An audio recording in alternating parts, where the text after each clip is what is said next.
great as this day is, you tell us in the Word that if one who is lost turns to the Father, to you, Jesus Christ,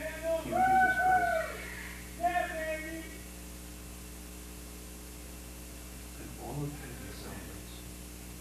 Today there will be celebration for the winning team.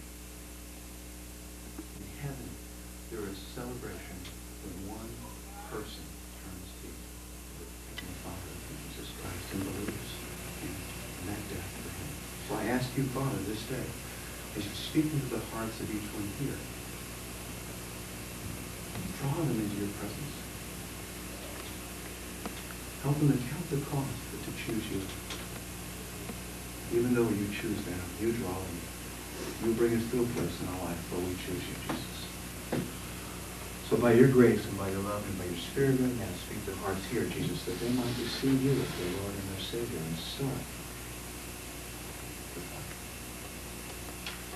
Father, we thank you for your love and your presence here. I pray that you would strengthen these men in their very inner being to help them to play to their best ability. To be the best they can be by giving everything today, Lord God, on that field. Not for their glory, but that they might somehow be able to give it to you and say, God, you do it.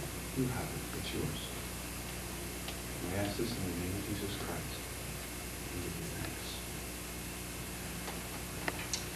Guys, finish with one last verse. We've been there before. You got them all? All right, if I didn't say it again, you guys would think something was wrong. So make sure that you are ready to back up those positions if somebody should be injured or whatever, and that you're around Coach Sawyer so he can get you in the game quickly. All right, the starters on offense, the split will be Gwinney, the flanker is Hop, tight end is Dorf, the tackles are Mason and Mesa. Dorf will be he's taking untimed he's taking SATs, and Coach Chip is going to stay and make sure he gets down there okay, so he'll be fine. The tackles are Mason and Mesa. The guards are Drennan and Anderson. The center is Hevesy. The quarterback Gumkowski, Turton, and Hamill. Okay, and everybody else stay with us. Make sure that you're ready to go. On defense, the corners are Duggan and Guinapero. The free is Hamill. The rovers are Dolan and Turton. The ends are Hevesy and Frey. The tackles are Selmani and Anderson. And the linebackers are Malik and Drennan. Okay, and everybody else, Robbie, be ready to go right away on defense. And everybody else who's around, make sure that Coach Sekula has easy access to you. But nickel especially. And nickel especially, Eric, and actually Mark. Make sure you're ready to go for nickel all the time. You got to really kind of be on your toes because we're going to play nickel in a lot of situations. Okay? We got a little while left before we got to really get it all together to go down there. So you got to. The key here is to try to keep your emotions at a level where you're not burning a lot of energy now. Okay, this is not the time to get all fired up. Okay, we still got 2.5 hours, 2 hours before game time. So you want to build yourself slowly. But there are a couple of seeds of thought, things that you should keep in your mind. These are the things you should be thinking about. You should be thinking about the fact, number one, as was brought home last night very well, I think, make sure you do the little things right. And every one of you, as you ride down on that bus, you shouldn't be thinking about winning and losing, okay? Think about doing your job. Think about focusing on what you can do today. And I mean all you guys, freshmen, all of you. Every one of you has a role to play today. Think about what your role is and think about how you're going to do it to the best of your ability to guarantee victory today. Okay, that's what you should be thinking about. Don't focus on anything but what you can do. Think about all the things that you can control in the game. What can you control? You can control your intensity. You can control your enthusiasm. You can control your assignments. You can control your effort.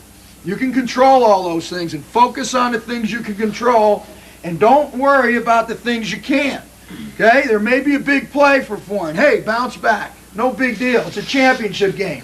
The ball is going to go both ways. Everything is not going to be perfect. If something's not perfect, make the next play a better play. Recover and do what you're supposed to do. And keep your head up and keep your body in the game all the time. Never let your chin drop, no matter what happens. Never let your chin drop. You're champions. You're on the football field. You're playing in a championship game. You're going to play 48 minutes of great, focused football. That's what you got to do. The second thing I want you to think about, and most especially for the seniors, but for everybody. Again, as I told you 3 weeks ago, this has been a great, great run for this team. It's really 2 years, really. When you consider that we're only a few seniors last year. It's really 2 years that you guys have been making this run. And this is it. We talked about it before. There might be one more. No more. This is it. When you walk around the edge here, you ain't ever going to walk that way again. You guys, never. Last walk. And you think about it as you walk by that field last time. And you know when you come back tonight, it's going to be your last walk back. And that's it. And that's a great thing. Something you can be proud of. You have accomplished so much already. And before we go on the field today, I want all you seniors, I have some things to say to you. Between you and me. But when you walk on that field, you guys, it's the last time. The last time this family, this group right here will be together. And let's make it the best time that it's ever been. We have never, ever put all of the pieces together at once. And I can still say that with an open and clear head. You have not played your best game. You have not played it yet. And that's the beauty of you guys. And I've been telling you that for weeks and weeks and years. Because every game there's room for improvement. There's somebody who could do something better. This is the last chance for us. This is our last opportunity. Let's make sure that when we walk off that field today, and we can do this, I can guarantee you right now, I can guarantee you one thing. I can't guarantee you a win, and I can't guarantee you a gold medal. But what I can guarantee you is this, is that every one of you makes up your mind to do it. If every single one of you makes up your mind to do it, today can be the best game you've ever played. Today can be the best game you've ever played in your life. That can happen. That's the one thing that's in our control. That's the one thing that I can guarantee to every one of you that we can do. Okay? I can't guarantee a victory, but I'll tell you what. If you play the best game you've ever played in your life today, it will be a victory. And it will be a great victory. It'll be one that you will always be proud of. Okay? So focus on those little things. Keep all those other things kind of inside, and we'll start pumping those things up as we get closer and closer to game time. I want the freshmen to ride on the second bus with Coach Barron, and all the varsity guys on the front bus. Now, varsity guys, some of you, let's take about half the equipment, try to load it on the second bus, because that'll be about empty. Okay, we'll get some equipment on the second bus, some equipment on the first. I wasn't able to get that. Okay, make sure you got everything. Yeah, senior.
Good luck.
And we're down on the field, and the atmosphere is casual but apprehensive here. You can hear in the background the players are out there warming up and the whole business. First interview of the day. We just got to get a little handle on what's going on. So we brought the team managers over. They never get much publicity in any of the teams, but they're one of the key parts of any sports team, whether it's football or basketball, baseball, any of them. So we're going to introduce you, or have you, the young ladies, introduce themselves to you. The team managers for the Daniel Hand Tiger football team. I'm Kim Gehan. Okay. I'm Tammy DeZima. Okay, Tammy, what year are you in school? I'm a junior in high school. You're a junior, and you're also wearing a lacrosse jacket here. I mean, a sweatshirt. So you must be a lacrosse fan or a player, right? Player. Women's lacrosse. Yes. Dynamite. Mm-hmm. And how about you, Kim? What are you in school? I'm a junior and I play soccer and softball. Soccer and softball. Well, those are busy activities all the way around, aren't they, huh? Well, you know, I know myself from being a former player, it's really always good to run off that field or something and find what's out here. And by both of you being players yourselves in other sports, you know what it means to have water buckets. Can you tell us, is there anything you've done differently for this game than any of the other games? Kim? Actually, no. We just basically, we always have 11 bags of ice. It always has to be 11 because it's a lucky number. Okay. We always have 2 orange water bottles, and we have just the water jugs and the ball bag, and basically that's all we bring to the games and home from the games. Okay, how about if there's any equipment failures and stuff? Do you get involved with that at all? Like I know Mike Samani had a snap problem. Yeah, we have a green bucket there with snaps and like hammers that deal with the guys' helmets and stuff like that. So if they have a problem, they either come to us and we go get it for them, or they know to go to the green bucket. Oh, terrific. Now, it's neat to see because everybody see them running on and off the field, and that's what goes on. Tammy, how about what's in this red bag over here? I see the kicking tees and stuff, but can you show us what a lot of people never even get to see those? It's just a ball bag. It's got all, like you said, the kicking tees and the... Could you pick one up and show us? Yeah. These are Willie's kicking things, whatever, and he usually takes in charge of that. And Ryan Milligan, that's his little ball bag all the time. He always asks if we've got it, because if we don't, then he's in trouble for it. So, are you ladies apprehensive on this game, or what's your feeling right now? I hope we're going to win, and I think we are. Go Tigers, in other words, Yeah, right? definitely. It's a great day. It's a beautiful day. That probably makes it a little bit easier because the balls won't be slippery as if it was wet and things like that. Yep.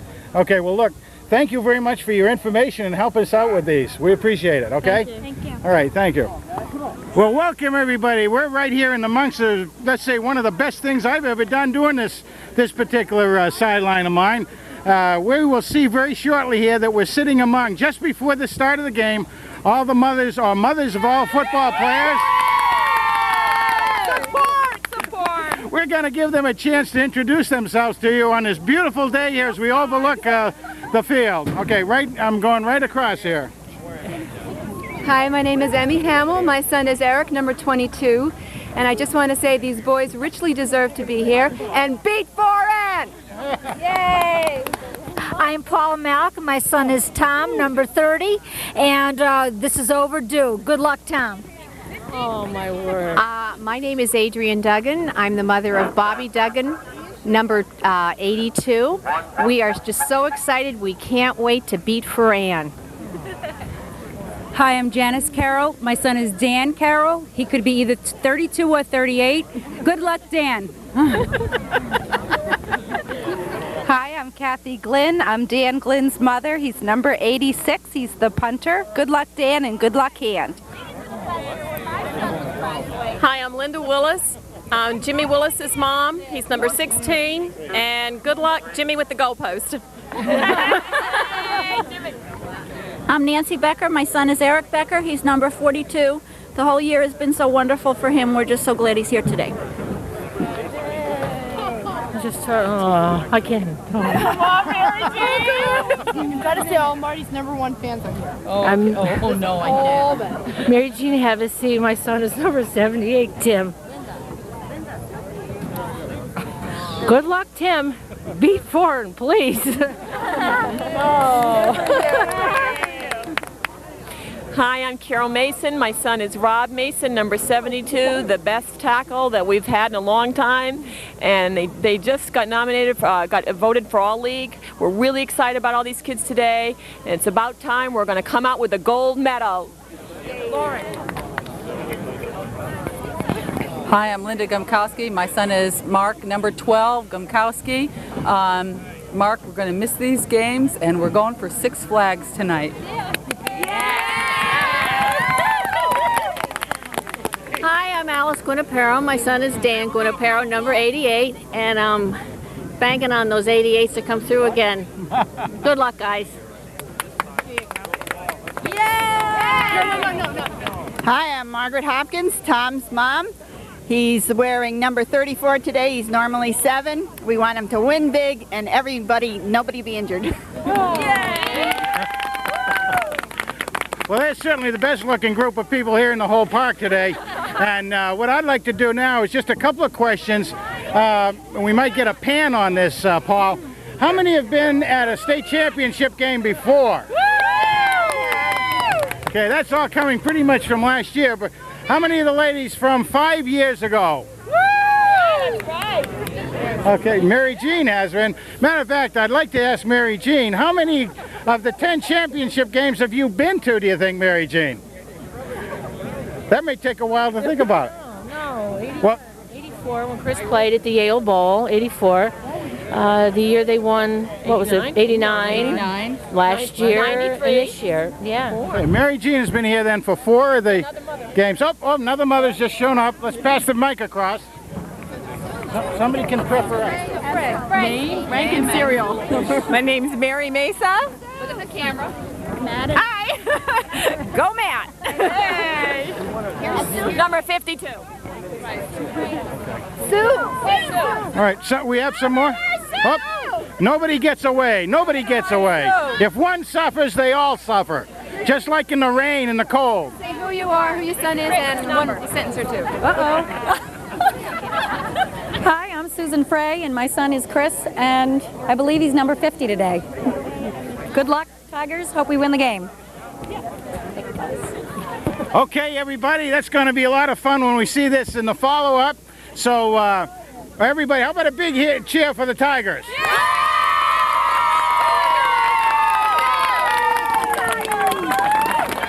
Thank you, ladies. That didn't hurt at all. Everybody in Madison Cable TV, we've been looking for one of the alums, and we have right now Tiny Tim's, Tiny your brother almost, we could say that, couldn't we, Chris? Yeah, this is Chris Hevesy. How you doing? We went to the game, I guess, 10 years ago or so? I was going to ask about the game 10 years ago. This is an anniversary of the game 10 years ago, and you played in that game, Chris. Maybe you want to tell us about it. Well, I was a sophomore back then in the Yale Bowl, and I was a backup quarterback to Dave Thompson, so I think I spent most of the time praying that Dave wouldn't get hurt. But I was playing a little defensive end also at the time, played a little bit in that game. But the one thing I do remember was it was a close game the whole time, and I think Coach Ciotti has mentioned before. I was sitting next to Coach Ciotti, and Dave came over, and Coach said, you know, listen, we don't want this to go to overtime. It's kind of getting close. And Dave just said, there's not going to be any overtime. And 2 plays later, he threw the long touchdown pass to Tim Nye in the end zone, and the game was done. I remember that. And then just the total hysteria, everybody jumping on the field, was great. It was a nice feeling in the Yale Bowl, too. It's just a lot of history there, and a lot of history within high school, so it was nice. You know, sitting in the stands, I was worried with Tim Nye. I mean, I think the whole team ended up lying on top of him down there in the end zone. I know. He after the game, he said he was a little out of breath, but I think he was too excited to worry about that, so he was more than happy to catch a touchdown pass. I was surprised, like, you've probably seen the Seattle years where they put a kid who was like, I think he was about 5'10", 5'9", on Tim Nye, who runs about 6'3". I'm like, this is crazy. This will be good. And next thing you know, he's in the end zone. So yeah, he was happy enough. He didn't care. He didn't care less. Now you're looking forward to this game. Yeah, I'm really excited for this game. Timmy's really pumped for this game. It's going to be nice. We're going to see what's going to happen. But yeah, and as a former quarterback, we don't have any weather problems today, do we? None at all. And the turf is an interesting concept for us. But no, this is a beautiful day to throw the ball. And I think, I don't know, if you mix it up a little bit, we should win this game. Good. Thanks an awful lot. Hey, thank you. Thanks we'll a lot. You. Okay. We don't have much time.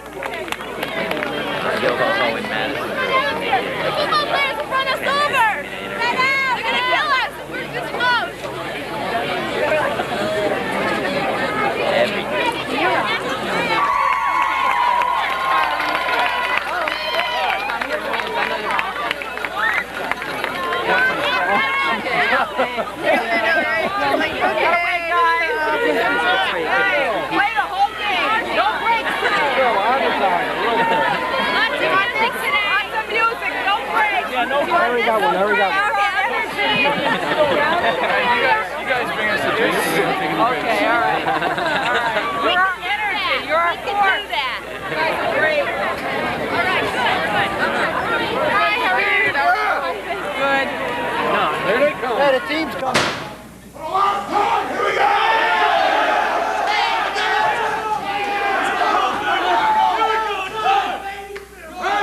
You get to live out a dream today, baby.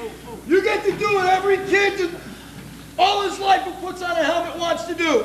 Today's your day. Don't let 1 second go by there. You give it everything you got for Tiger Pride, for Han High School, and for a state championship. Let's get the goal, baby. Let's do it up big. Ready? Go. 1, 2, 3. Go. Together, baby. Go.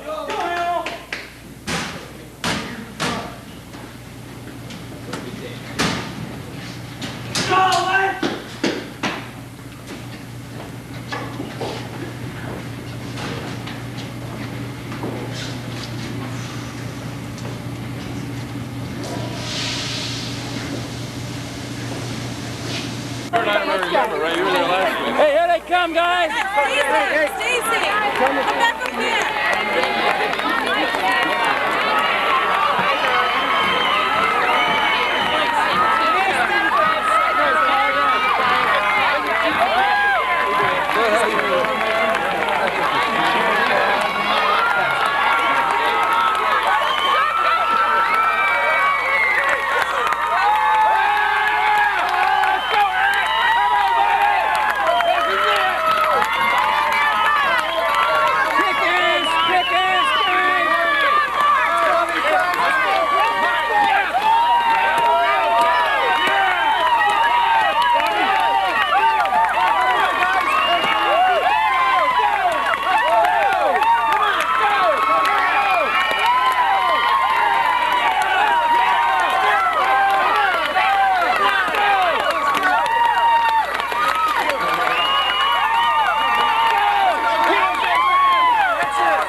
Tigers of Daniel Hand High School with a 9-0-1 record.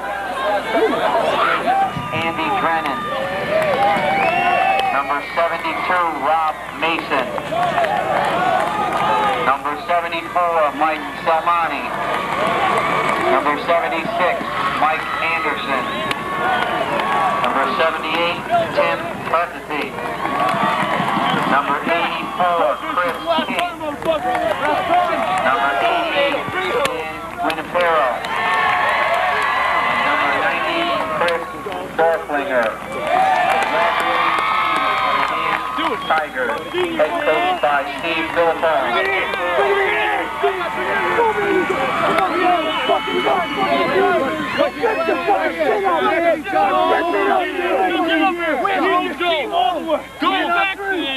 This afternoon's officials are referee Jack Barkley.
Field for the coin toss for the home. Well, it's exciting, right?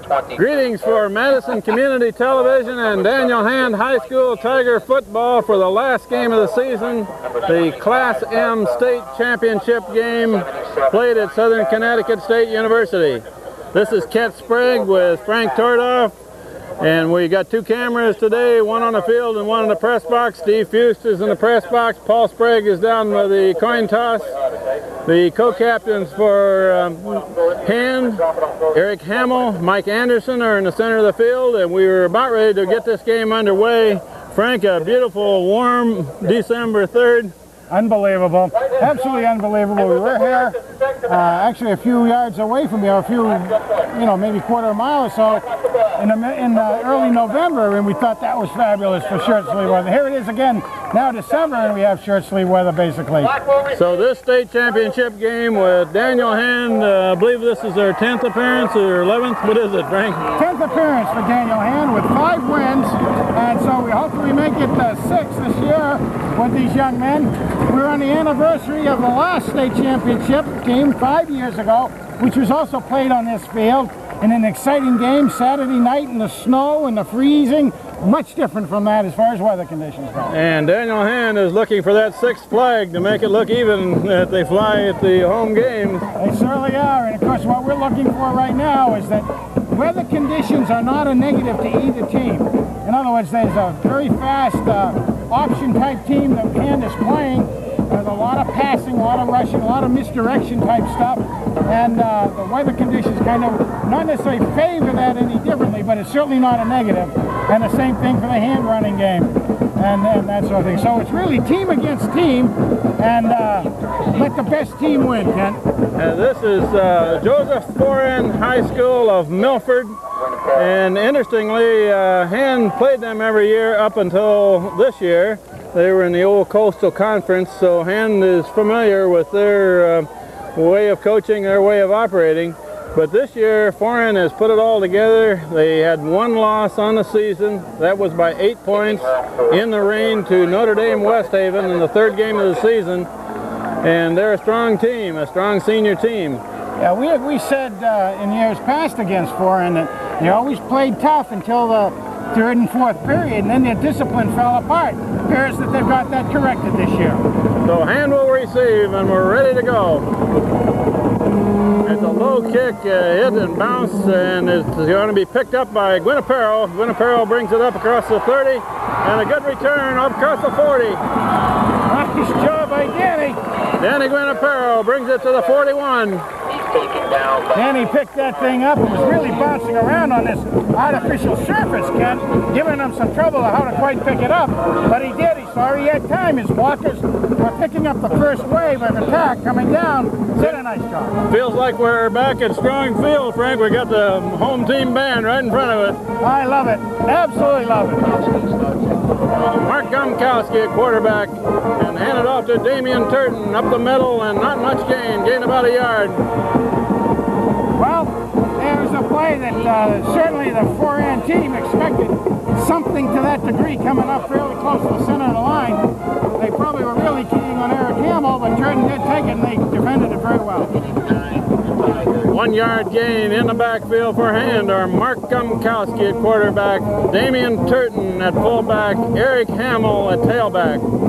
And Hamill gets the ball, and Hamill takes it up to about the 48. He's going to be about 4 short of a first down. Nice movement off the ball by the right-hand side of Daniel Hand's line. Nice job out there. Of course, we're watching number 34. Anybody watching this at home, not used to the numbers, 34 is Tommy Hopkins in this game. Hand has got a third down and almost 4. Gumkowski rolls left. Now he's going to throw, and there's a man complete pass. That's Guinapero on the far sideline. First down. The G-man gets the ball. How about that? We've talked about it before. The team parents have called this the G-force. Guinapero receives from Gumkowski. On that roll to the left, it looked like Gumkowski had enough room to get the first down if he wanted to keep the ball, and he had 2 pass receivers going to the far sideline. He picked out the deep one. And he threw it perfectly. Eric Hamill carries the ball, and he's going to gain about 2.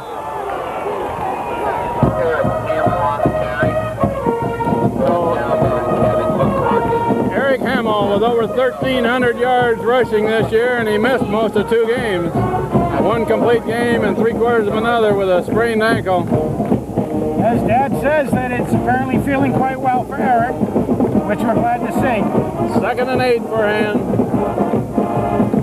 And Eric Hamill takes it to the left and takes it near the 30. Yeah, kind of a shoestring tackle out there by the Foran defender. By the way, his name is Jason Babcock, I believe, is the number I picked up out there. And there are, again, in this game, twin players for Foran, as we had twins in the Brantford game. They're down in 6 for Hand, just outside the 30. We're early in this game. Hand's first possession, no score yet, but Hand has moved it. 2 receivers, split to the near side of the field. Gumkowski's rolling this way. He's trying to turn the corner, and he gets the corner, and Gumkowski's still going. Almost to the 15. Should have the first, though. First down, Hand. He had the option, too, and he kept sucking him in, but was able to get away. Nice job by Mark out there. Mark Gumkowski takes it to the 16 on a 3rd down play.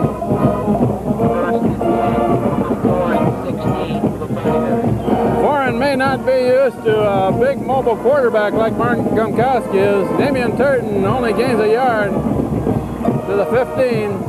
Yeah, that one certainly didn't fool anyone. You might have thought it might have loosened up Foran a little bit, but there might be the discipline that we talk about that they've acquired for the year. And it played a couple of times off the norm. But they stuck to the center of the line that time, and Foran took it down. Only a gain of about a yard on that first carry, and there's our first flag of this game, right down the line of scrimmage. Ought to denote maybe somebody offside or a little bit early. What a gorgeous day. Legal procedure on the block. That's a procedure call against Hand. That will cost them 5 yards. Take it back to the 20. Kind of nice. It looks like the on-field microphone and transmission is working very well, it sounds like. We know the PA system here works very well because they're blaring in our ear on top of the press box. Gumkowski looking to throw. There's his man. Dropped on the sideline. He's aiming for Bobby Duggan. Bobby D almost.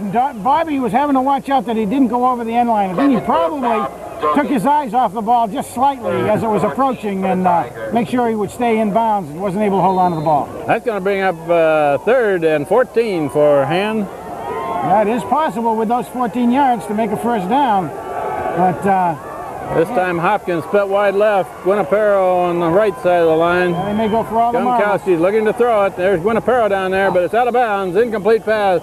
4th down play coming up. Gumkowski's pass falls incomplete. Well, that looked like, of course, Mark rolled to this side, and that was the play call. The first receiver all the way was the G-man. Kind of interesting one. I'm sure that the team spotters up in the press box saw that Tommy Hopkins was wide open out on the left-hand side. And we have an apparent attempt at a field goal here, and Jim Willis the ball's going to be set at the 27 and make it a 37-yard field goal try, and it looks like he's got the, not quite, just short. Had the ball in the air well, but he didn't quite get it there. Yeah, that's right. That would have been, what do you say, about a 37-yarder? 37-yard. Well, and see, they didn't lose anything because the ball was right at the 20. So if they had even tried a short punt, tried to make it cute, it would have been hard, and they probably would have come out to the 20 anyway. In the corner of my eye there, Frank, there was a hand man trying to get on the field just as that ball was snapped. I thought maybe he might draw a flag on it. So Foran's first possession after the missed field goal, they get the ball at the 20, and they're running to the far side of the field, gains about 5, maybe 4? No, a little short of that. On the carry. They have 3 or 4. About a 2-yard gain. Pretty good runners out there. They put an awful lot of offense on the board this year. And, you know, they had one game where they scored 70 points. So we want to make sure Hand's defense is tough out there. Mike Salamani and Mike Anderson in the middle of that big line. And a quarterback option to the near side line. And man's got some place to go here. Bob Duggan brings him down with a gain of about 5. Nice job by Bobby reading that all the way. He had the outside pitch, man, and he took care of it in pretty good shape after a gain of about 6 yards. 3rd and 2 for the Lions. Senior inside linebacker Tom Malley calls the defensive signals. This is a 3rd down and 2 for Foran on their first possession of the game. We're early in the game, no score. And quarterback right up the middle. He's near the 30, and looks like he may have a first down if he hits the 30. The spot. It's going to take they put it on the line. Boy, that's going to be close. Yes, he's going to have to measure that sucker. Brought down by they're going to give it to him. They say he's on the line. If he touched that 30-yard line, he made it. That's the way they're giving it to him, so all right. Almost held him back there, Hand did, so. First down for Hand. On the defensive ends are Chris Frey and Tim Hevesy, outside of Salmani and Anderson. This time it's going to be a run to the right and a cut back, and not much there. That play is stopped right near the line of scrimmage. Yeah, that was Hyatt again. Now, Hyatt's got over 800 yards on the season and averaging better than 7 per carry. But we've seen him at least twice. And Tom Malek and Chris Frey make the tackle to stop him right at the line of scrimmage. 2nd and 10 for the Lions. 2nd and 10. And Frank, we may see some passing by Foran today, and they like to pass long. There's a case right there. Right here, he's looking long, and there it goes. There's a long pass, the man wide open. Complete pass inside the 20, a long gainer, first down. A little bit of... and that's what Foran does on their passing game. They go long. They're averaging like 27 yards per completion, and he got more than that on that play. That was their player Romano, who, again, he's ran and received for over 600 yards in this season. He apparently is very, very fast. He got behind Hand, and Dan Guinapero didn't quite catch up with him as far as the coverage goes, but he did run him down. Foran, a first down on the 17, and a flag is thrown. Flags on the play. That looks like encroachment or something of that nature down the line of scrimmage. We got a dead ball, encroachment on the block. It's an encroachment against Hand. Well, that's going to make it 1st and 5. That really plays well. 1st and 5, and puts the ball on the 12. The ball down to the 12. On that play, somebody just lined up in the neutral zone. So Foran with a scoring opportunity here. And they're going to run it back to the near sideline. Man is tackled after a short gain. Damian Turton coming in, slicing right through very nicely. Tommy Malik as well. Turton was there. Chris Frey also had the man around the ankle. On the carry. Now that chewed up the down, and they came back to the line of scrimmage with that. So no gain on that play.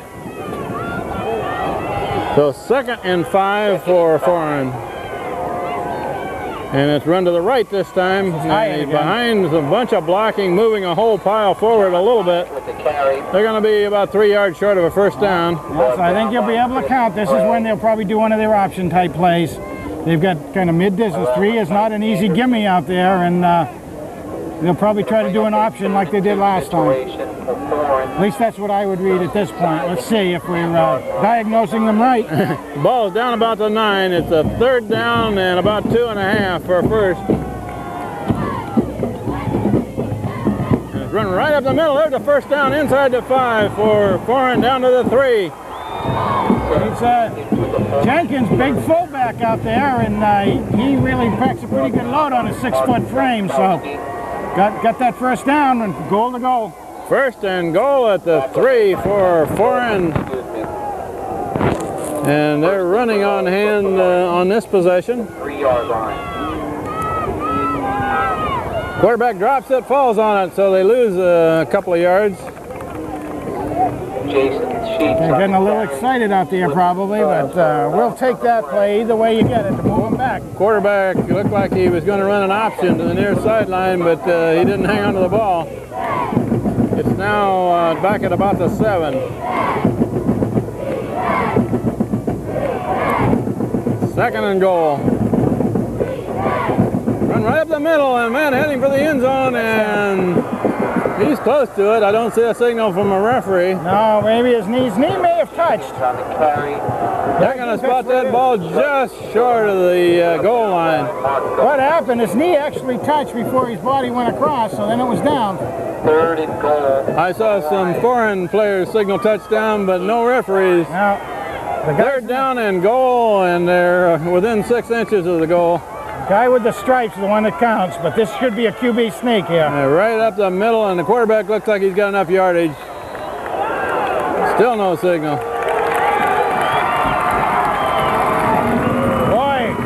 The referee ran out there and put one arm up, but he didn't put 2 up. No, they didn't give it to him. I thought maybe he had it. And had a pretty good surge coming off there quickly. So early in this game, with 3:25 left in the first quarter, we've got a 4th down and goal, and the ball is just the length of the ball away. And they're going for it. It's a run to the near sideline, and tackle is missed. There's a touchdown for Foran.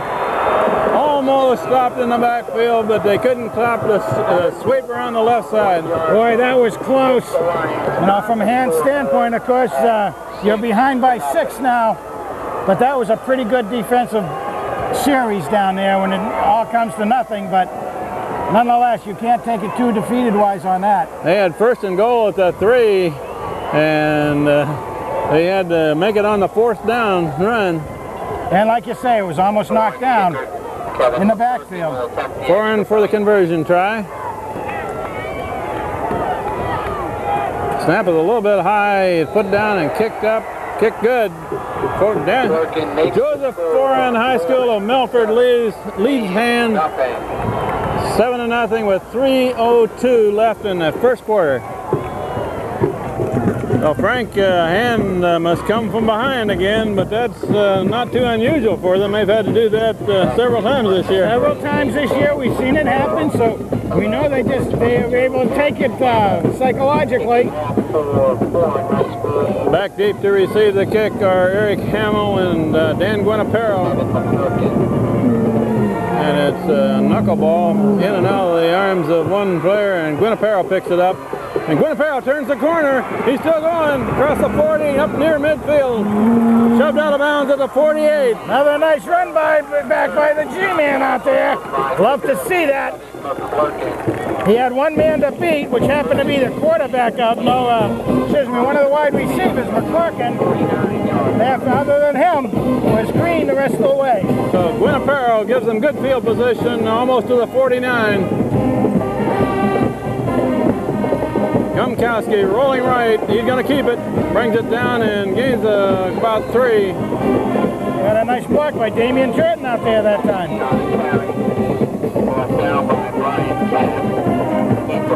Those 3 yards don't quite say what happened that time. And did pull quite well. Got the offside blockers, got over there, but not quite able to break it. They gave him about 4 yards on that gain where they spotted it. This is a pitch to Hamill wide, and Hamill's got the corner. Hamill, a good gain over the 35, first down. Eric Hamill. And there's Anderson and the Mason out there. Holy smokes. Did they take on a couple of defenders and rode them all the way back 10 yards. Eric Hamill, Hand's all-time yardage leader with over 3,000 yards in his career, and the last 2 years he's gone over 1,000. And a fine young man he is this time to Damian Turton. That's just a dive forward for about 2. Kind of interesting on that play. Eric was out there on a flare to the left side too, so I think that was to try to suck a linebacker or 2 out. Well, these referees are consistent, Frank. They don't give them much forward motion. They spot the ball where the knee goes down. Very, very quickly, yes. They're consistent at least. There's Eric Hamill pushing the right. He's still going. Man's got him by the shirt sleeves and down there the 25. Hamill on the carry. Brought down by Seth Jenkins. Somebody grabbed Eric by the shirt and yanked him back. Otherwise, he would have gone, I think. So he gained 7 or 8 yards there where there wasn't much. 3rd and 2 for Hand. Gumkowski going to the left, and he can keep it. He's got a big corner over there. Gumkowski out of bounds, but a big gain. Gains about 15. You know, that's one of those two that I love to see in that play. He got some good blocks from the backfield as well, but Bobby Duggan was way out there, and he started to take the man, the free safety on the far side.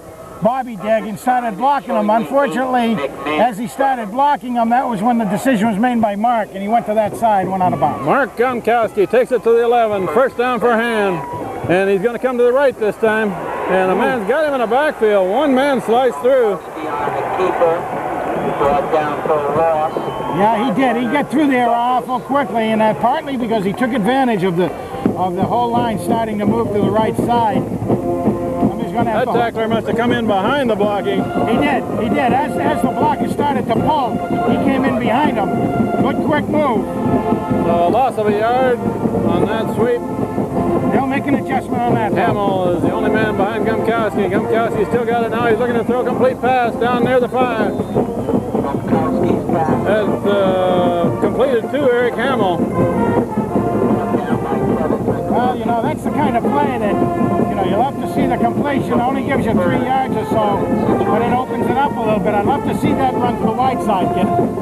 They're spotting it at about the 7. Chris Dorflinger came out. He threw a nice block, sealing the inside a little bit that time, too. Good job by Chris. They're down. They can get a first down at the 1. Gumkowski rolling to the left. He's got a lot of room to run. Gumkowski heading for the end zone. He's not going to quite get there. Looking for the first. He's almost got a first down, but he looks like he's down about the 1.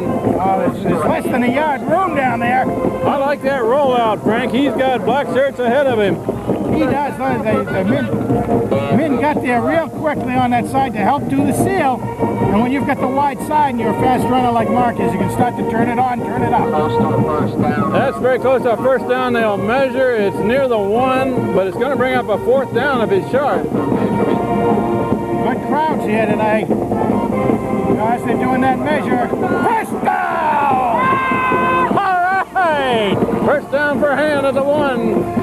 Okay. Makes the Hand faithful happy, doesn't it, huh, kid? We're inside of a minute left in the first quarter. The clock says 37 seconds. And this time is going to bring it out on a power eye with 34, Tom Hopkins blocking. Strong, strong to the right. Here it comes, and Damian Turton takes it near the goal, but they're going to mark it short. They didn't get a heck of a good surge off the offensive line, but that's because being probably well scouted, Foran had their left side, our right side, stuffed right tight with linebackers. Not a lot they could do on that. There were some major collisions on that play with Mike Anderson and Rob Mason going straight forward and the defense meeting them. That runs out the first quarter with Foran leading Hand 7-0, but Hand's got it inside the 1. What a game. So far, it's up to all it was built to be there, Kent. Good, hard team. We've seen Foran do all the things that we kind of anticipated just at the beginning of the game, and there's nothing magic in what we say. It's certainly the coaches that will have had that all pretty well defined too. He's got 2 other cameras down there with him for vying for space. 3 cameras. 3 so we have a second down play, and the ball is about a half a yard away from the goal. Tight formation for Hand. Power eye, strong to the right. And it's out to Eric Hamill. Hamill's in. Touchdown, Ham. Eric the Hammer and Hamill does it. All right. And what a fine young man, to say for the second time. Eric is. He grabbed a whole host of room from his friends out there. From Mason Anderson, Tiny Tim. All were in the way out there. So in the first play of the second quarter, Hand makes their first score, and now they're going to try to tie it up. Ryan Milligan is the holder, Jim Willis the kicker, and Willis boots it up and puts it through. Tie game, 7-7. There we go. New ball game, as they say. Except everybody's warmed up now. Boy, I don't know if you happen to notice, Kent, but of course we're pulling for our man Paul to be down there in good camera position on field. But there were 3 other videos, and by the look of them, I'd say they're probably all from the major media. Not that we're not the major media. You mean more major than Madison Community Television? A little bit. I wouldn't be surprised if Channel 8 and Channel 3 at least were down there, but no, they're not much more major than we are. They get paid a lot more than we do, okay? Jim Willis to kick off for the Tigers.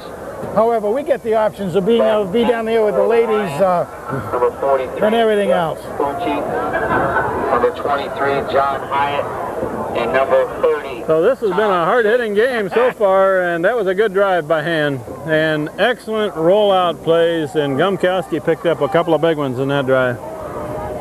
Now let's see how Hand's special teams are going to do. First kickoff for Hand of the game. So Jim Willis will kick off back to Foran with a new game starting the second quarter. Kind of interesting. There are 3 receivers down here deep. 3 men deep. And Guinapero's made a couple of good returns.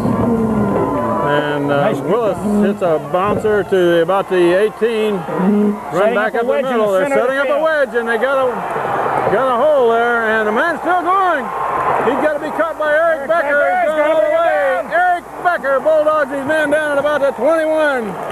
Saves the touchdown. Into Daniel Hand territory. Wow, that's about a 49-yard run back out there. So Eric Becker makes a fine play to keep Foran from taking the kickoff all the way. Foran had set a perfect wedge up out there, Ken. And I mean perfect. It absolutely is the shape of a wedge. They took the extra men back and they added to the wings, and he went right up between them. So Foran, first down, clear down to the 20, run up the middle, and he's not going to get much there. Mike Anderson has got both arms around him. Andy Drennan in there doing a job. Andy Drennan, Tim Hevesy.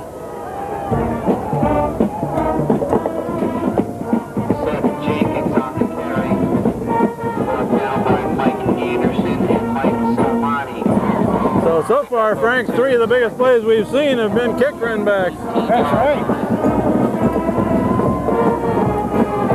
Foran this time is going to run to the right, and a man coming this way. There's a flag down. That's probably a holding call. Finally tackled by Tom Malik. Actually, Malik stopped that play for no gain. That's right. You know, and what we really also saw down there was that Hand was able to play off and keep the cut, so it was going to have to go on the inside. We have a clip on 11 white. That's right. Illegal block, and I'm sure they'll take that one, get them as far away from the goal as they can. Yeah, we could see that one take place from up here as well. That's good. We like that. At the end of the first quarter, Killingly 14, McMahon 8. Big penalty against Foran on a clip. And that play was very well defensed, even though they did have an illegal block on it. Clipping called against Foran, brings the ball back to the hand 35-yard line. It seemed to me that it took a little bit of time for them to develop that play. And of course we like that. That gives the defense a chance to react to it. 2nd and 25. Foran got receivers all over the place. Now man in motion. There you go. 3 of them on the left side. Quarterback is going long again. Intercepted. And it's intercepted by Hand. And that looks like Eric Hamill. Yes. Eric Hamill playing defense and safety. Danny G wanted that, baby. So that wasn't a very good pass. There was too much coverage where he threw that pass. He wanted to go to that man all the way. You could see that actually. There was a man in motion going. You could see that happening all the way. And Eric did a nice job on it, and Duggan and also did a good job. But that's the book on Foran. When they throw long. And they do get them picked off once in a while. Pitch wide to Eric Hamill. Hamill turns the corner. He's got a first down about what's he got there, Frank? Where are they going to mark it? They're going to get a first off of that, no question. They're going to mark it about 11 or 12 yards. Yep. You know, what you also have with that, Eric wasn't going to be able to make an extra yard or two anyway, so he just went out of bounds. Nice job by Eric.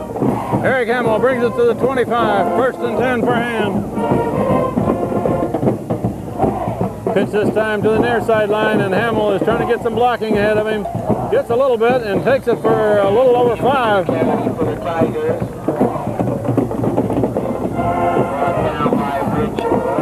is mixing the plays up a little more than kind of normal. I think they realize they've got a pretty good fight on that battle. I think it's kind of interesting, Frank, that Hand's success in running so far has been running wide on sweeps. Yes, they have. 5-yard gain for Eric Hamill on first down. Gumkowski rolling option to Hamill. Hamill has got another 5 yards. That should be another first down. Yeah, he was looking. He crosses the 35. He's got another one. Yeah, he had to get right over the 35, and I think he saw that and planted his feet. Good crowd here today, as you would well expect. It looks like Foran has really filled up the stands over there, and these are the biggest stands, and but still Hand has a great contingent here. First down for Hand at the 36, and Hand with 3 receivers on the far side. Trips right, and they're going to run up the middle. There's Hamill. Hamill does not have much this time, only a yard or so. Yeah, still being defended much the same way. They're very tight with that front line up there. And Scott Rowski. They give him 2 yards on that carry. 2nd and 8 at the Hand 39 yards. However, part of the success on the outside is because they are trying to stuff the middle. And again, Hand puts 3 receivers to the right side. Number 32 there is Dan Carroll. On the inside, and is cut back this way to Hamill, who gains 2 or 3 more. Goes across the 40. Carroll was going to be open. Hand has used that, release him coming out of the backfield, although he was really split. And just let him climb a little bit, almost like a tight end type of play. 3rd and 5 at the 41 for Hand. 3rd and 5 for the Tigers at their own 41-yard line. We're midway through the 2nd quarter, and the score is 7-7. Gumkowski rolling right. Now he's going to throw a complete pass to the 50. That looks like Winapero. He's down to the 45. But G-Man. First down. Gains Winapero on the reception, and he's brought down by Scott Rowski. Nice. After a Hand first down into Lion territory. Boy, the G-force. I like the looks of that sweep, though, Frank, because Mark Gumkowski had good protection. He could have about run it that far, too. Oh, he could have, yes. Gumkowski looking to throw on the near side this time, and there's his man. He finally throws it out of bounds, incomplete pass, and a flag comes in late. I think it's going to be a late hit. intended for Dan Winapero. I'm not sure what that one is. Did they hit him out of bounds, maybe? I think they might have, because there were 2 reds coming in. Oh, they're talking to Foran on this one. That one's going to go against hand. Oh, shoot. Oh, they got a lineman downfield on that play, and that's easy to happen on a rollout when they don't know if Mark Gumkowski's going to keep it or throw it. Yeah, that's one of those that just happens, if you will. That's a very hard pass to throw rolling to the left, but Winapero was open a little earlier if Mark could have gotten it to him. I think what Mark was really almost trying to do then, it almost appeared to be throwing it away. You know, keep it in a safe area. If Danny could have brought it down, great. Otherwise, it was out of bounds. First down is repeated, but now it's 15, and look at the blocking ahead of Gumkowski, except one man makes a tackle. Wow. That was Brian Babcock, one of the twins. That was a good tackle, man. Came in behind the block, so he's going to have to follow his blocker just a little bit closer, it looks like. Well, the blocker needed to hold a little bit on that, too. Instead of hold and release, hold it a little bit longer, giving Mark a chance to come by. 2nd and 14 for hand. A little equipment problem down in the forehand line there. One man's got to adjust his chin strap. I think that fellow said, I'm lined up against Tim Hevesy. I need to tighten up the chin strap. Yeah, that's a good idea, I would say. 2nd and 14 for hand. Gumkowski straight back, looking to throw. He's going looking long, and incomplete pass overthrows Tom Hopkins. Intended for Darryl Noble. Darryl Noble, okay. That's the number Darryl Noble used to wear, but that's Tom Hopkins today, 34. I guess that uniform change didn't get to the public address announcer. Maybe we can help him with that. No, I gave it to him. Actually, Frank, Darryl Noble broke his arm earlier in the year, and he will be your running back next year. Gumkowski option to Hamill. Hamill's got some blocking and a good gain, and he's got a first down. Needed 14 and he gained 15. Oh, there was some first-class moves out there by Eric. Not only just by moving down the field, but watching his blockers and picking up. Furthest black shirt downfield was, of course, Mr. Drennan. Daniel Hand. That was a good run to pick up that first down. 33-yard line.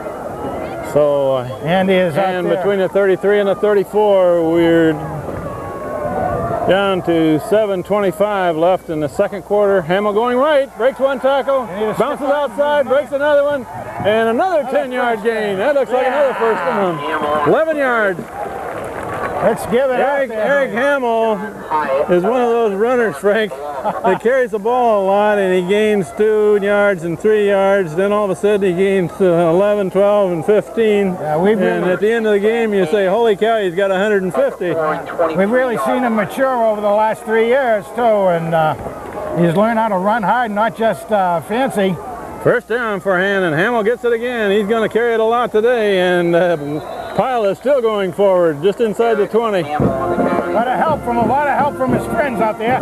Andy Drennan on the bottom of that pile, and who else do we have?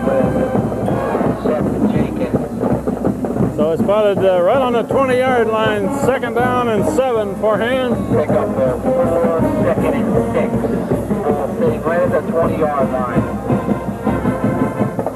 This time Hopkins is in the slot left. Gumkowski rolling to the left. Now he cuts it back. Gumkowski got a good gain, almost to the 10. And that's a first down. That will be. He needed to get to the 13, and he got it down to the 11. Oh, how do you like that? That's a super threat when you've got a quarterback that can option it out like that. And their blocking has been very good on most of those sweeps. We may see Mark Gumkowski go over 100 yards running today, whether running a sweep. And then when they start being on them, we're going to see Carroll. And there's Dan Carroll carrying the ball inside the 10. Matt Mesa throwing a nice block in there. That's one of the young men will be back next year. A lot of seniors on this team, but they got a pretty good sprinkling of juniors and sophomores getting some game experience. The ball is at the 9. They can make a first down to the 1. 2 receivers to the far side this time. Gumkowski, a draw play to Hamill, and Hamill is following Rob Mason, but he only gets a couple. I don't know, what do you get, a yard or 2? Or? Can't quite tell from here. Maybe 1? About 1 on that one. Take it down to the 8. 3rd and 7. And barely get a first down again. 3rd and 7. I don't know if they'll try to keep it towards the center of the field and give Jimmy Willis as a backup on 4th down on this or what. Big play for Hand, and Gumkowski's looking to throw. Now he's scrambling to the right, and he's not going to get the first down. Pushed out of bounds, but near the 5. Want to give the coaches a little bit of a decision here. You got about 5 yards to go. 4th down, and Jim Willis comes on to try field goal again. And they finally got him decent position. Yeah, both on closeness to the goal, and also, well, it'll be on the hash mark is for sure, but nonetheless, it's... They'll spot it on the 12, so this will be a 22-yarder, well within his range. Ryan Milligan will hold. Good snap, good placement, and the kick is up. All right! Jim Willis puts Hand ahead by 3 points. I love it. We've been pulling for Jimmy. He's a hard-working young man. Been pulling for him all year to be able to get a field goal. What a time! That's his first field goal of the year, and why not in a state championship game to put his team ahead? Yeah, the other chance, the earlier one in this game was really pressing the envelope, if you will, and of course the one that he tried at the last seconds against Branford was really pushing the envelope. He only missed that by about a yard.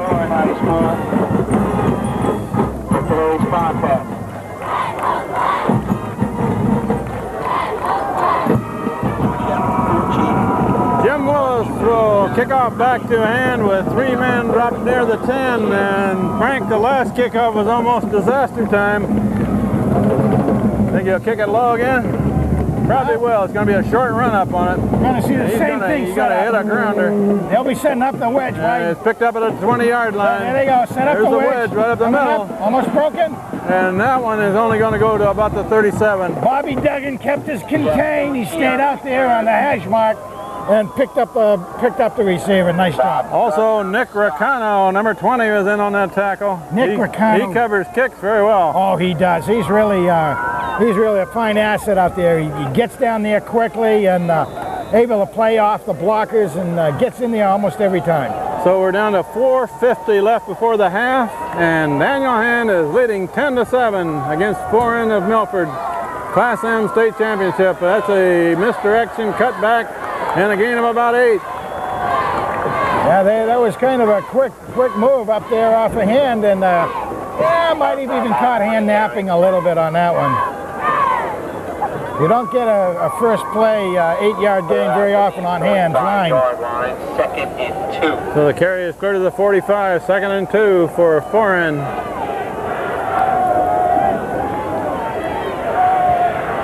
Split backfield for Foran and a run out over the right side, and that's number 40, Mac Dolan, that had his man by the ankles behind the line of scrimmage. Yeah, he sliced. Falls forward for a yard.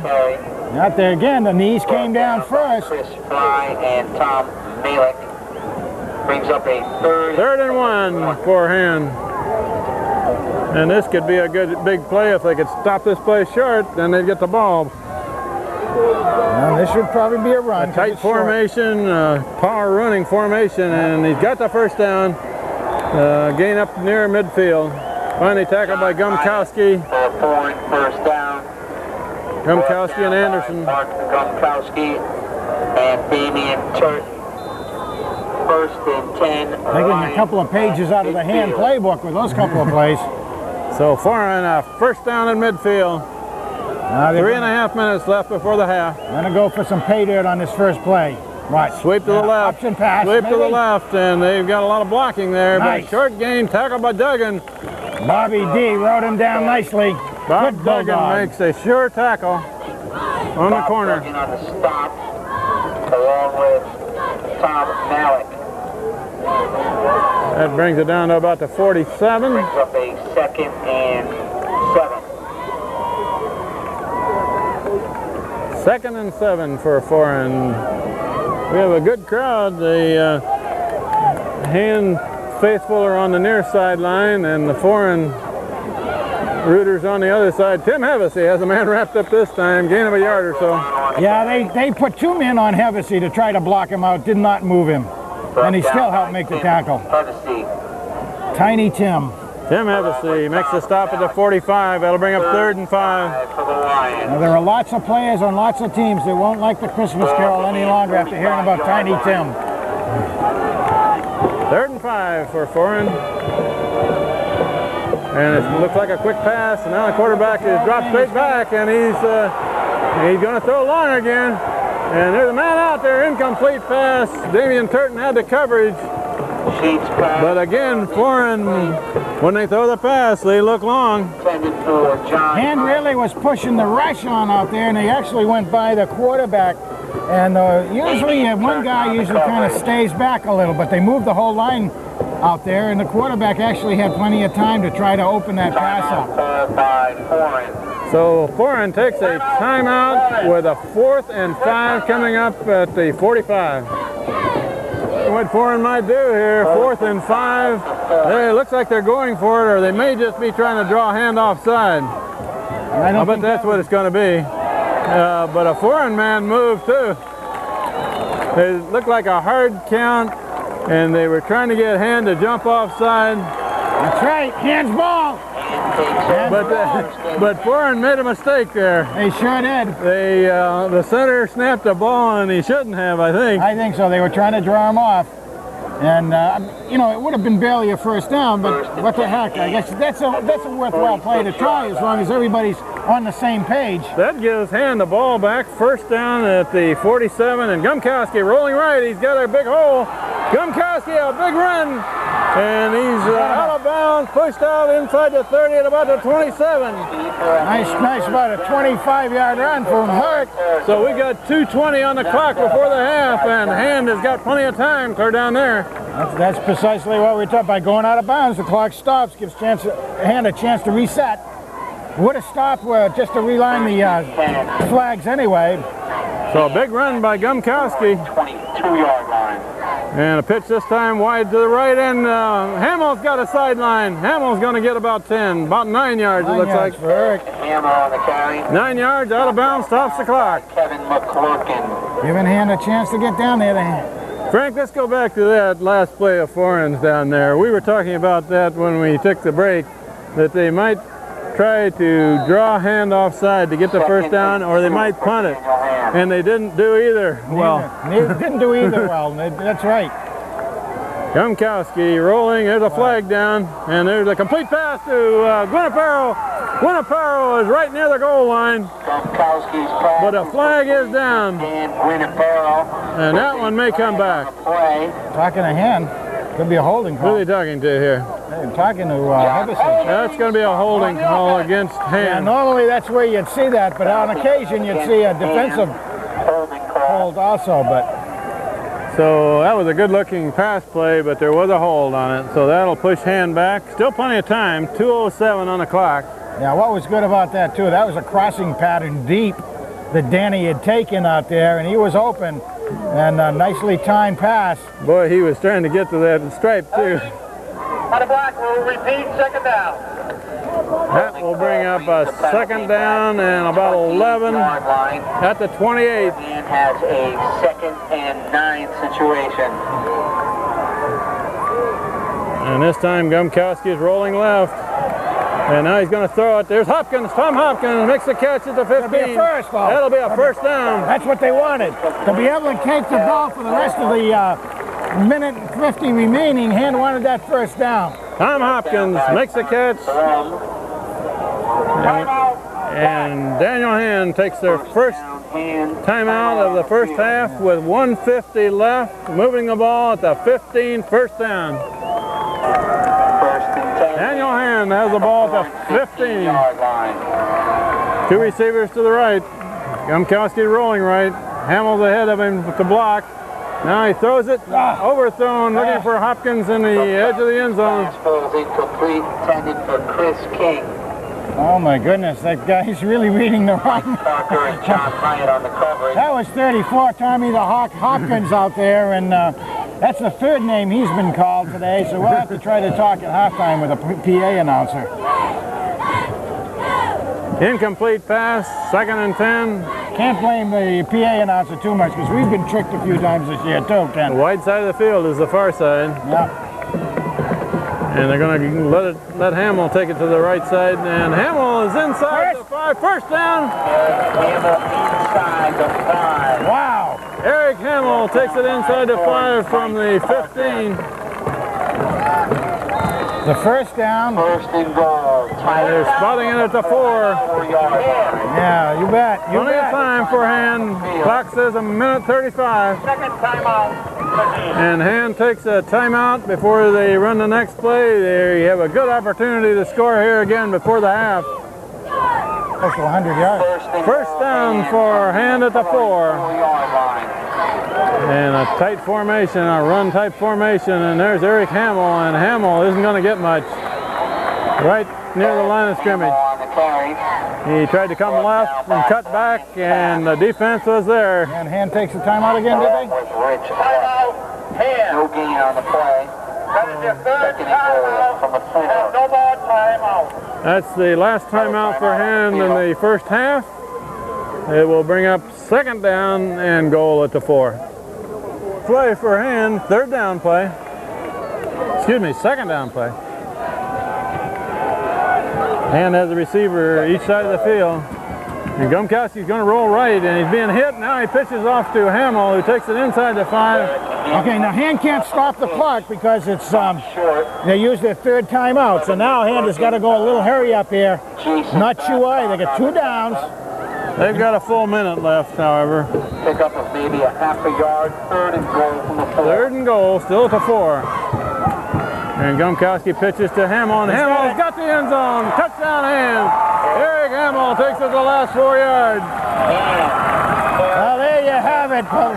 Here again, you had Anderson, you had Dorflinger, you had the Brick Mason out there. Joseph Foran. They cleaned out on that right side and gave Hamill a big hole. He cut it back nicely, went into the end zone untouched. Jim Willis. Looked to me like actually Chris Dorflinger made two blocks. One to help seal the end, and then went out and kicked the linebacker a little further to give Eric some room. Jim Willis to try the conversion, kicks it up, kicks it good. All right. Ryan Milligan the holder, Jim Willis the kicker. Score is 17-7 with Hand ahead. 56 seconds left in the half. Well, it only took Hand about a minute and a half of actual playing time to make that. And that actually goes back to what we were talking about on that 4th down play that Foran, I think, made a tactical error on the field, trying to draw Hand off and pick up the down. However, special teams is always an adventure with Daniel Hand. And we're coming up to another one of those.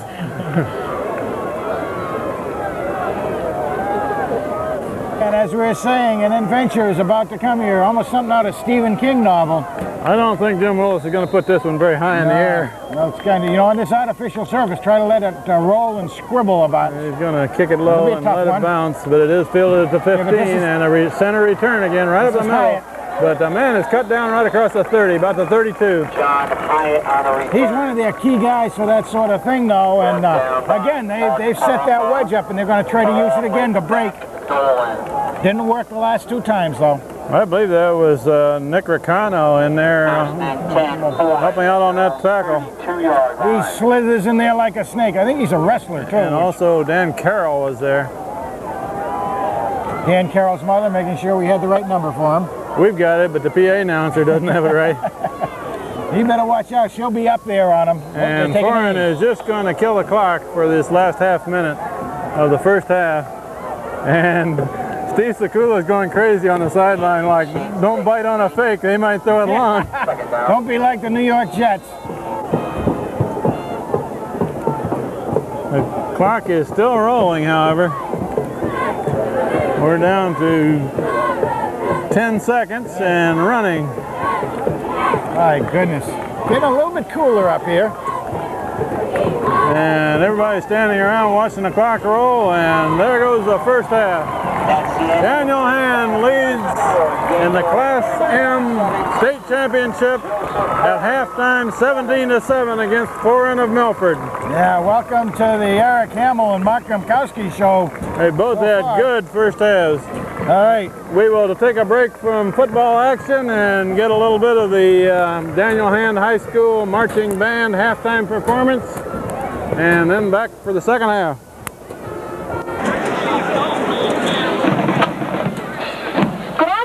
Ladies and gentlemen, the Daniel Hand High School Tiger Marching Band, under the direction of Richard Fasano, will open today's show with the 2001 Space Odyssey theme. Drum majors Liz Milligan, Mike McCarg, and Kate Gardner will then lead the band downfield to an original Spanish-style musical selection by Ken Dye, which he calls Viento Español.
50s rock classic that has remained popular throughout the years. We hope you enjoy this outstanding arrangement of The Lion Sleeps Tonight.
They have choreographed an exciting flag routine to the Spencer Davis classic, Gimme Some Lovin'.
Show, that Tiger Band and Flag Squad will perform our school fight song.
It's halftime of the Daniel Hand Championship game. We're down on the field as the band is coming off, and we want to show you the best side of all of this right here. And first of all, there's a young lady that everybody sees all the time and never recognizes. How about introducing yourself? Kristen DiPiano. And where do you live, Kristen? Madison. Madison. And where do you live in Madison? We know. Hunter's Trail. Hunter's Trail. And what year are you in school? A junior. Okay. What do you think of this game so far? It's a really good game. I hope we win. Okay, you still feeling all the adrenaline in yourself and everything? Yeah. Okay. Now, how about the rest of the ladies over here? Huh? They're great. They're great, and they do all the work for you, or do you keep them in line out there? We all do it. You all do? Okay, you're going to have plenty of cheering coming on now for the guys. How about a little cheer right now for all the guys that are going to be coming out soon? Huh? Tigers 2, a little bit lighter 3. I still can't hear you 4, 4, 4, 4, 4, 1. We are the Tigers 2, a little bit lighter 3. I still can't hear you 4, 4, 4, 4, 1. All right, Tigers! How about these young ladies behind us? Who do we have here? We got the Flanagan children. The Flanagan children. Anna Schweitzer. Can you young ladies tell us your names? Tell who you are. This is Sean Flanagan. Sean. And Aaron Flanagan. Aaron Flanagan. And Megan Schweitzer. Can you say hi, Megan? Say hi. Hi? Huh? Kelly, will you say hi? And Kelly Flanagan. And Kelly Flanagan. Well, how about that, ladies? You know, you're the real show here. All those 4 young ladies right here. Thanks an awful lot, guys. Let's go Tigers, right? It's not hard at all. Dork. That's a good job. I know for the last game, That fired off the second and trying to the side. No, I didn't know you did that. It's good. And the guard,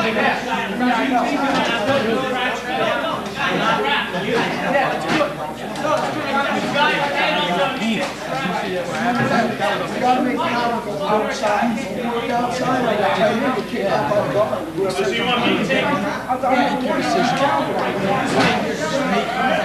When they come up, like I'm about to run,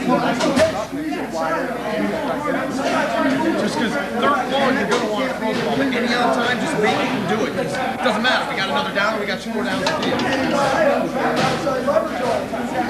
That's it. Roll the ball well. I think trap is going to be. That's the other thing on lead outs from the last one. When you see Turk get out right in, cut it up. I couldn't have cut it. Trap guys, there are 3 guys who stand around Baker's tackle. The big play is cutting it inside. He kicks him out.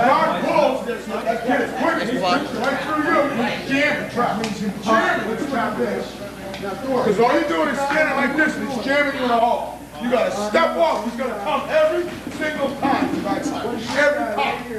And if you try to block above his weight, he'll handle it.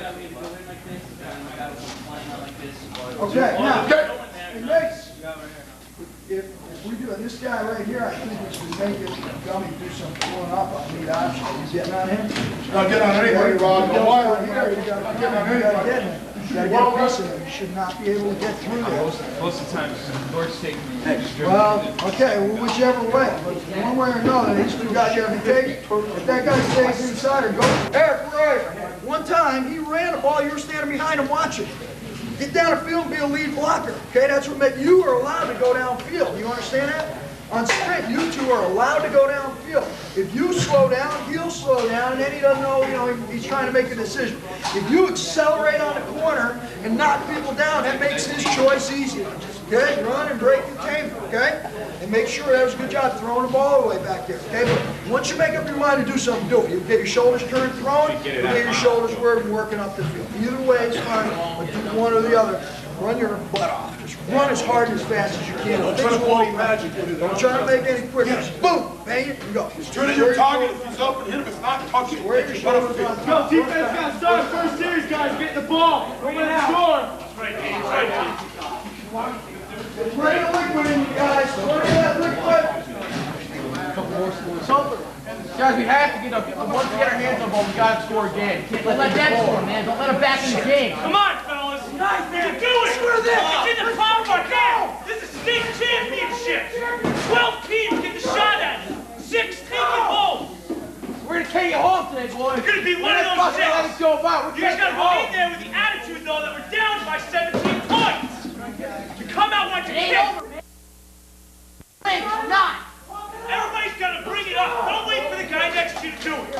Everybody's Score 3 more times you want to win, man. 0-0. Guys, the score last year at halftime was 7-7. Hey, Mike, when you actually get on the field. What? Davey and Carol.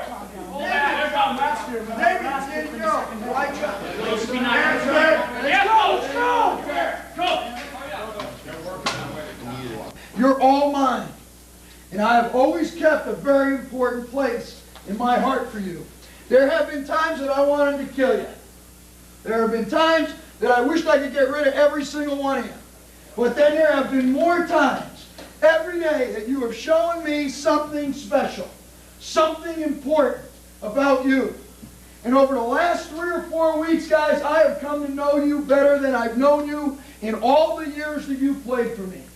And I have developed a deep and meaningful love for every single one of you. And it took 2.5 years to do that.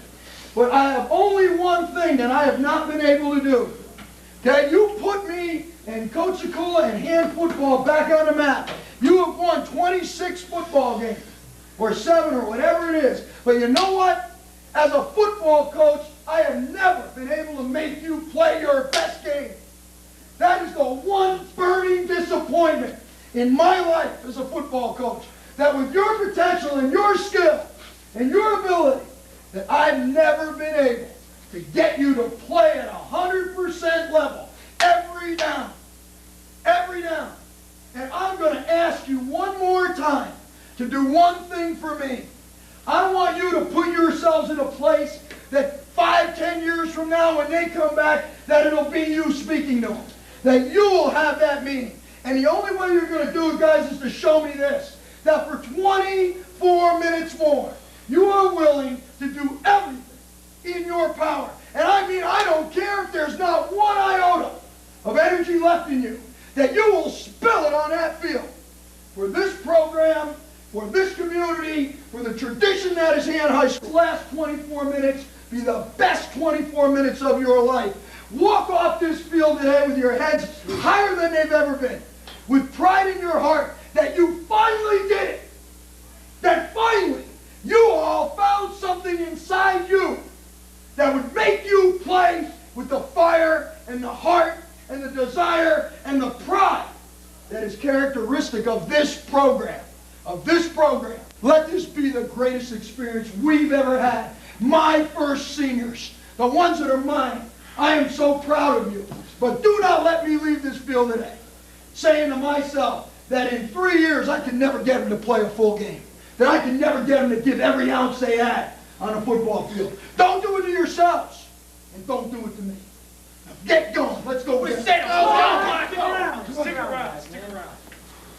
Bring him in when you're done.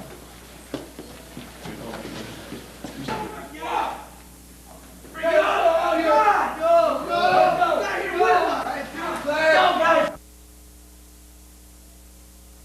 Of today's championship game, Jim Willis for Hand will kick off back to Foran, who picks it up on a 30. And a run back and a sure tackle by Eric Becker. Talking. Well, we're having some equipment difficulty right now. All right, think we get it? Okay, everybody, you don't want to have any equipment difficulties. Satellite transmission problem. That doesn't have to do with every game, does it, Frank?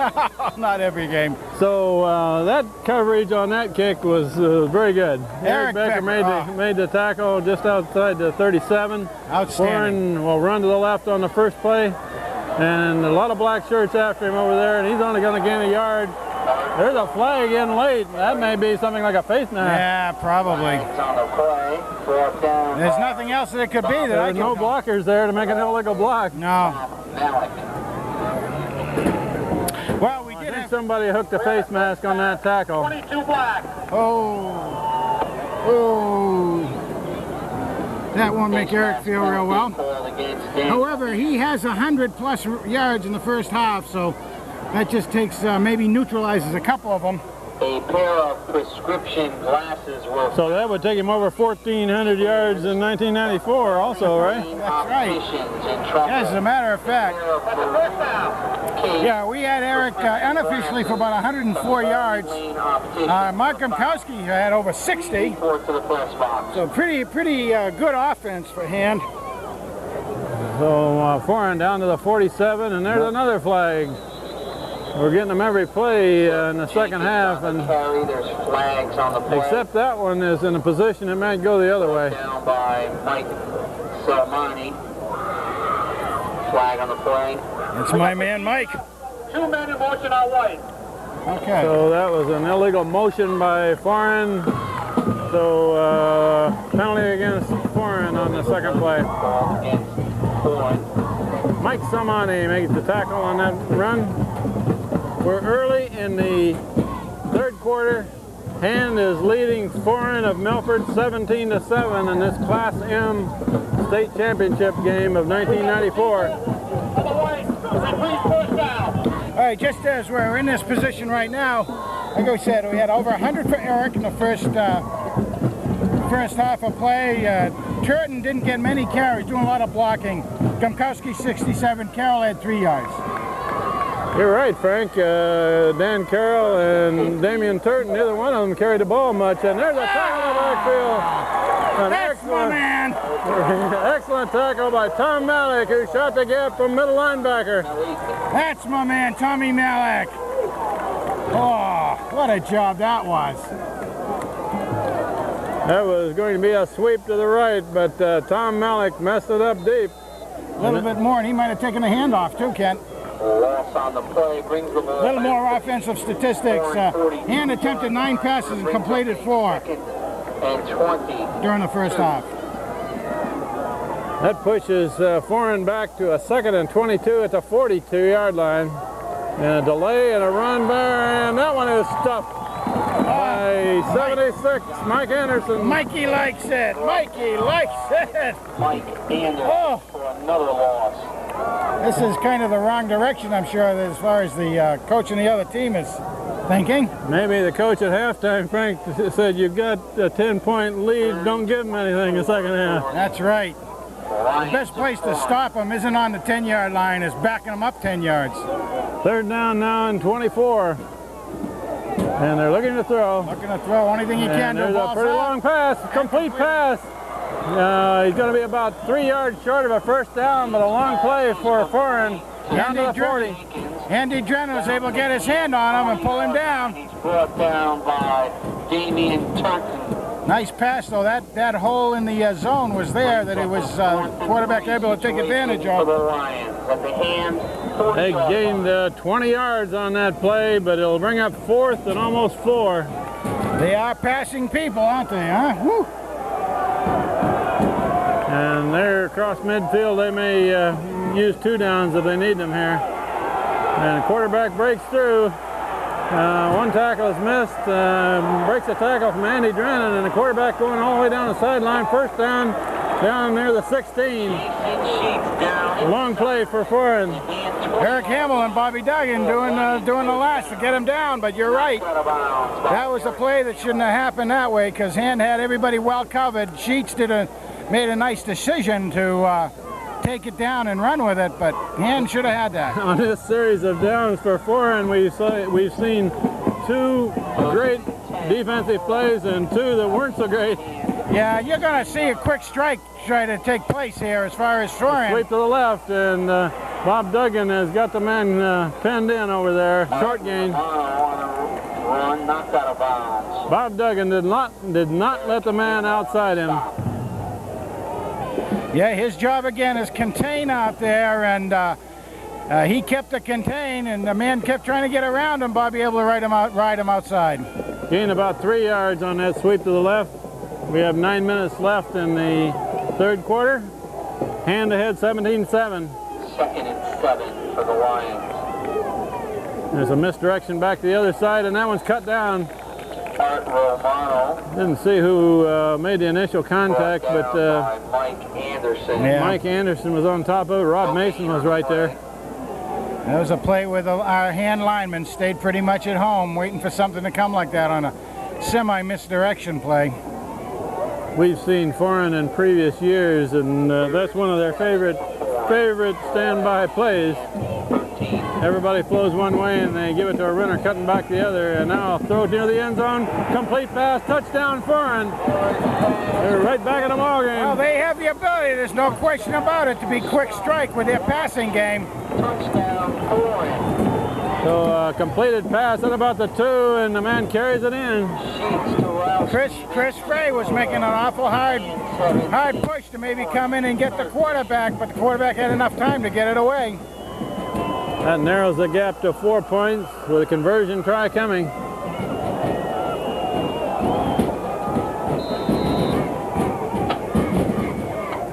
Basically, that was a tight end type of play. Worked out. Extra point try by Foran. Good snap, good placement, and no good. No good. Kick is wide right. That leaves the margin at 4. Score remains and 17, Foran 13. Okay, Hand will take that. They will gladly take that because they need a touchdown scored against them to beat them at this point. Yeah, and you know, really, that aerial, we're going to see nothing but aerials, I think, coming out of the Foran team. They've had a lot of success today with that already, and their run has not gotten them too much. They may use the run, Kent, a little bit to keep things honest. Hand's going to have to really play heads-up ball out there. In most of the games this season, Hand has played strong in the third quarter. So now they got to go back to work.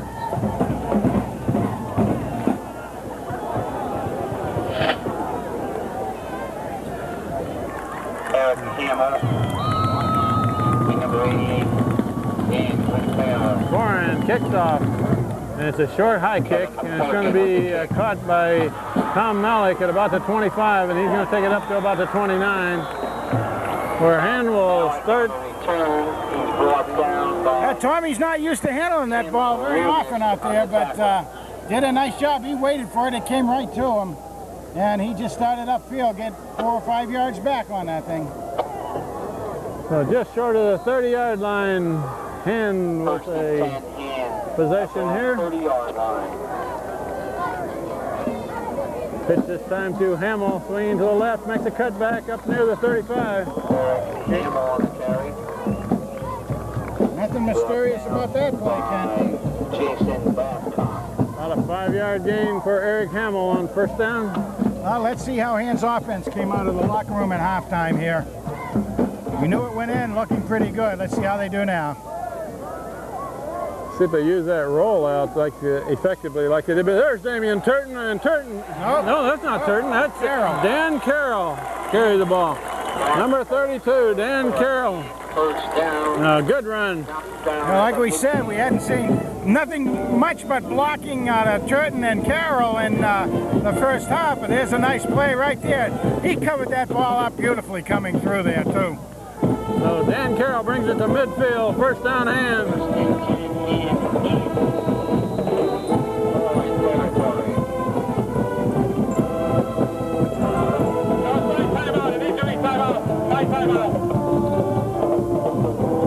I'm not sure what we've got here, Frank. Okay.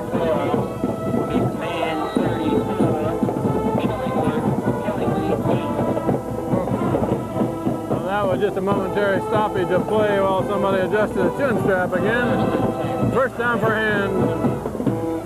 Gumkowski rolling right. A lot of room over there. There's a man open. Incomplete pass. So a little bit behind Bob Duggan. A little bit behind Bobby. He was open. He took his the safety out deep and then cut back in along the line of attack, and not quite there. A little bit behind him. Good way to loosen up the defense, though. 2nd and 10 for Hand.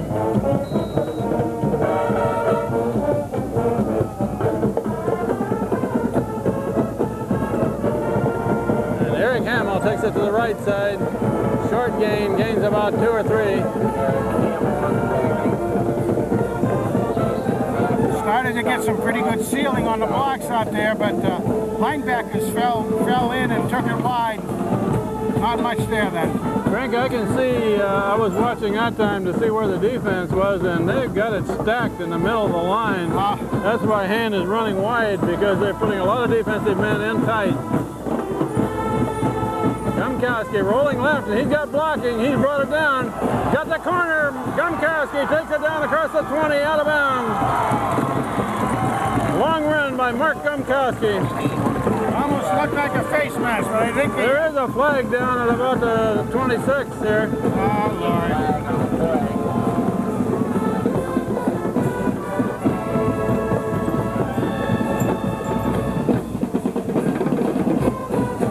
That's probably going to be a hold or a clip. It's going to be against Hand to nullify that fine run by Gumkowski, and I agreed with you, Frank. I thought somebody had a hold of Mark Gumkowski's face mask because they threw him out of bounds. Penalty called against Hand for holding. So that's a big one because Gumkowski made a big run on it. However, still's a first down. That is a first down. Okay, not that big a harm in that one then.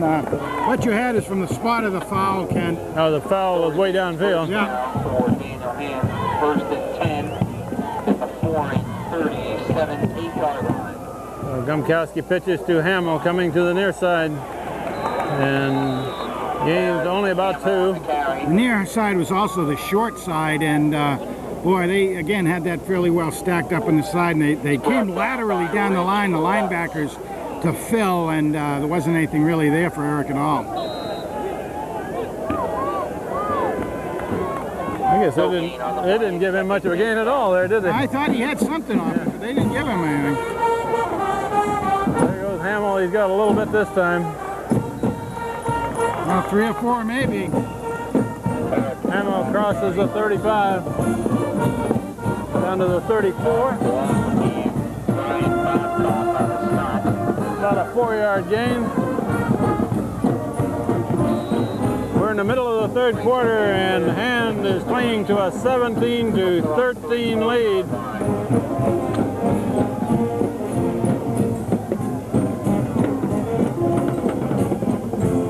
And that's Dan Carroll who takes it down near the 30. Yeah, he's going to be close. He's going to be a yard or so short. Yeah, about 2 short of a first down. Actually, the ball went a little bit further than what I think it's going to get placed, but the defense really pushed him back. Short of a first down, brings up the 4th down situation. 4th and 2 for Hand at the 30. And Hand comes out to go for it on 4th down. This is where the line has to take over. And Gumkowski's going to keep it, and he's going to get it, it looks like. Gumkowski on the keeper. I think so. They're not giving him a lot of forward progress, but that looks like it should be enough. Down by 7. Yes, yes. It was a conservative spot, but I think he had it. He's down between the 27 and 28, a first down, but that was a 4th down play. They needed that one. Yeah, you had to pass the 28, and they just did. Hopkins and Quinaparo split wide right. And there's a flag. Procedure or something on here. I heard the whistle, I didn't see the flag. No, he had everything stopped before the flag came out of the pocket, but motion. On the offense. Well, Hand's making some small mistakes here.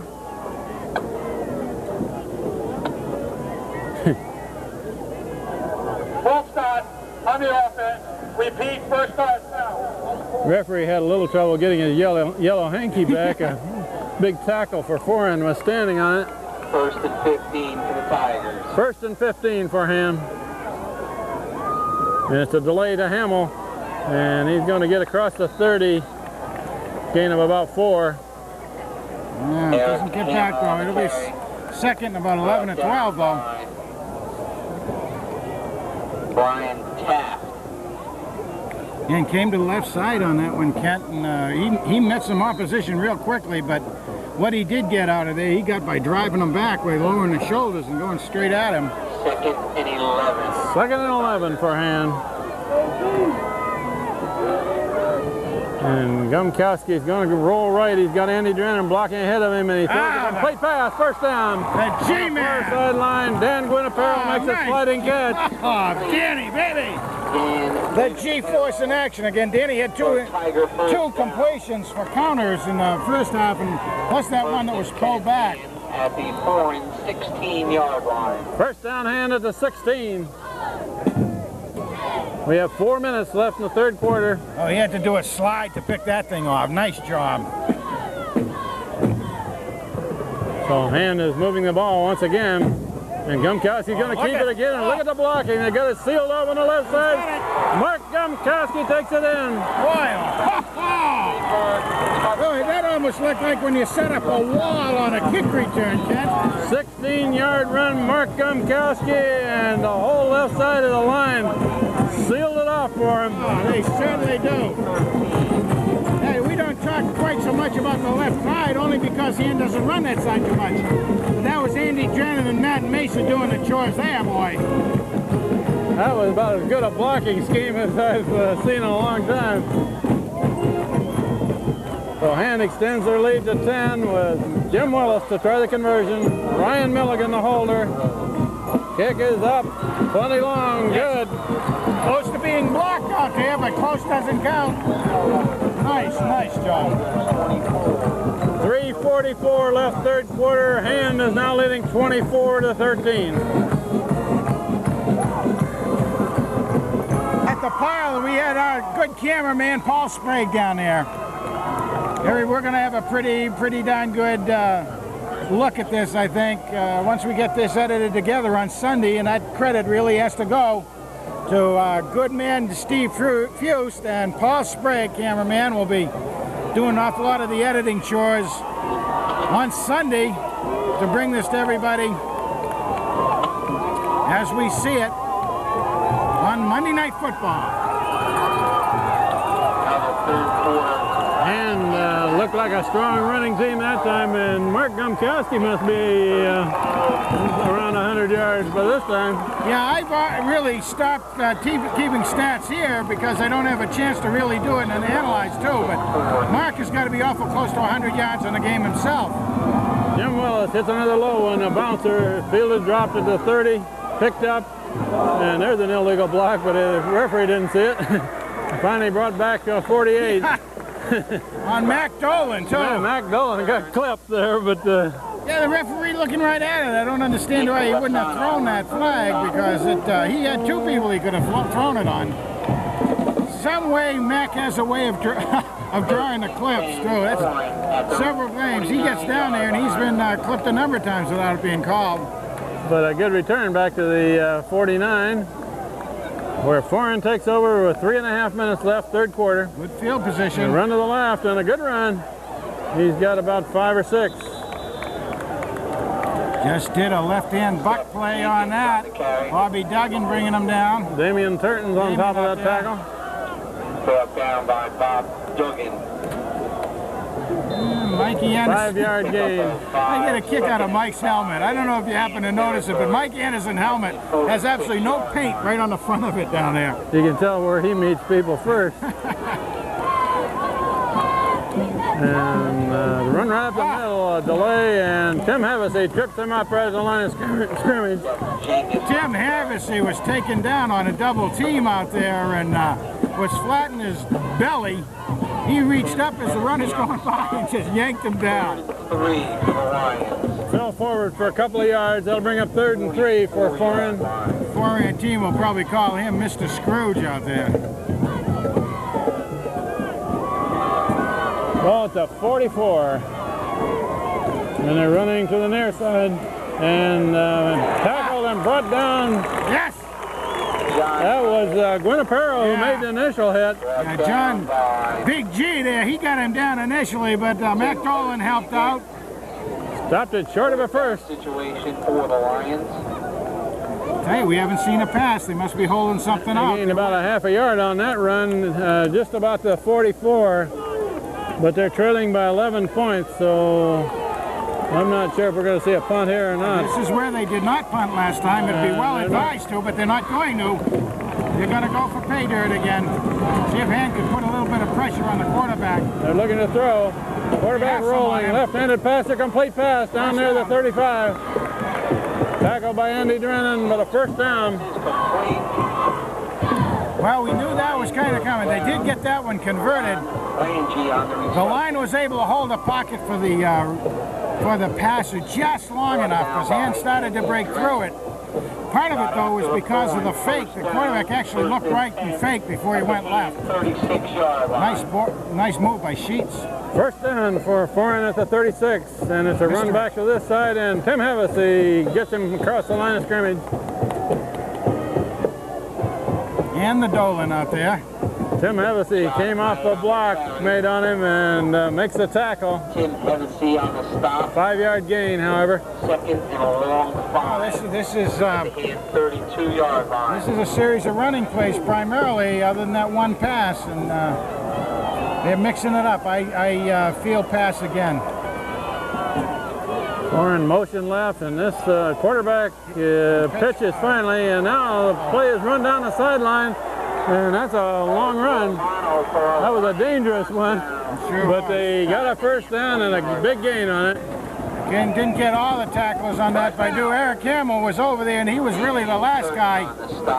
He got some help out there bringing him down, but Eric did hold his own on it. 17-yard line. Foran, an option play to the far sideline, takes it first down at the 17. High timeout. Almost end of the period. We have a half a minute left in the third quarter. Hands leading by 11, but they won't be long if they get big chunks like that very long. Got a run across the 15. It's some pretty good teamwork working for the offense of Foran right now. They're making some pretty good blocks, at least long enough to allow the runners to make a little bit of a penetration. Malik and Anderson, and that may run out the third quarter. We're down to 5 seconds and running, so we will switch ends of the field after 3 quarters of play. Hand leading 24-13, but Foran is within scoring range.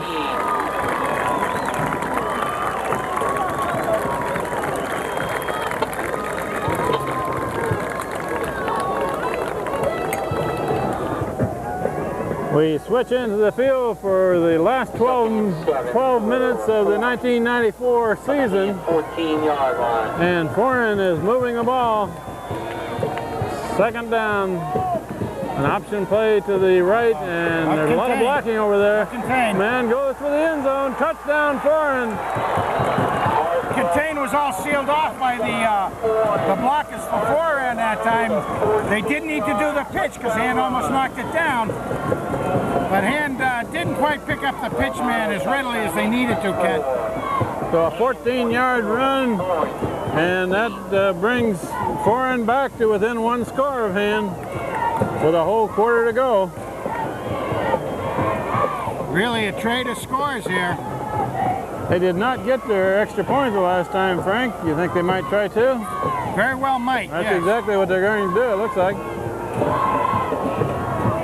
Foran's got 3 receivers to the left. Quarterback looking to the left. Now he throws across the middle. It's a good. A 2-point conversion. Well, I will complete have to give pass right near the end line. Yeah, I'll have to give it to him myself, too, because he did have to go down and pick it off the turf, but he got his hands underneath it. So that brings Foran back within a field goal of Hand. 24-21, 11:53 left in the ball game. Not a lot of margin on that particular play, but there was enough to make it count and tighten up the score. Well, this is the way a state championship game should be, I think, Frank. Yes. 2 good teams going right at each other, and they're both scoring. Both moving the ball, too. I mean, sometimes reluctantly being moved, but nonetheless moving it. This is not a lopsided game.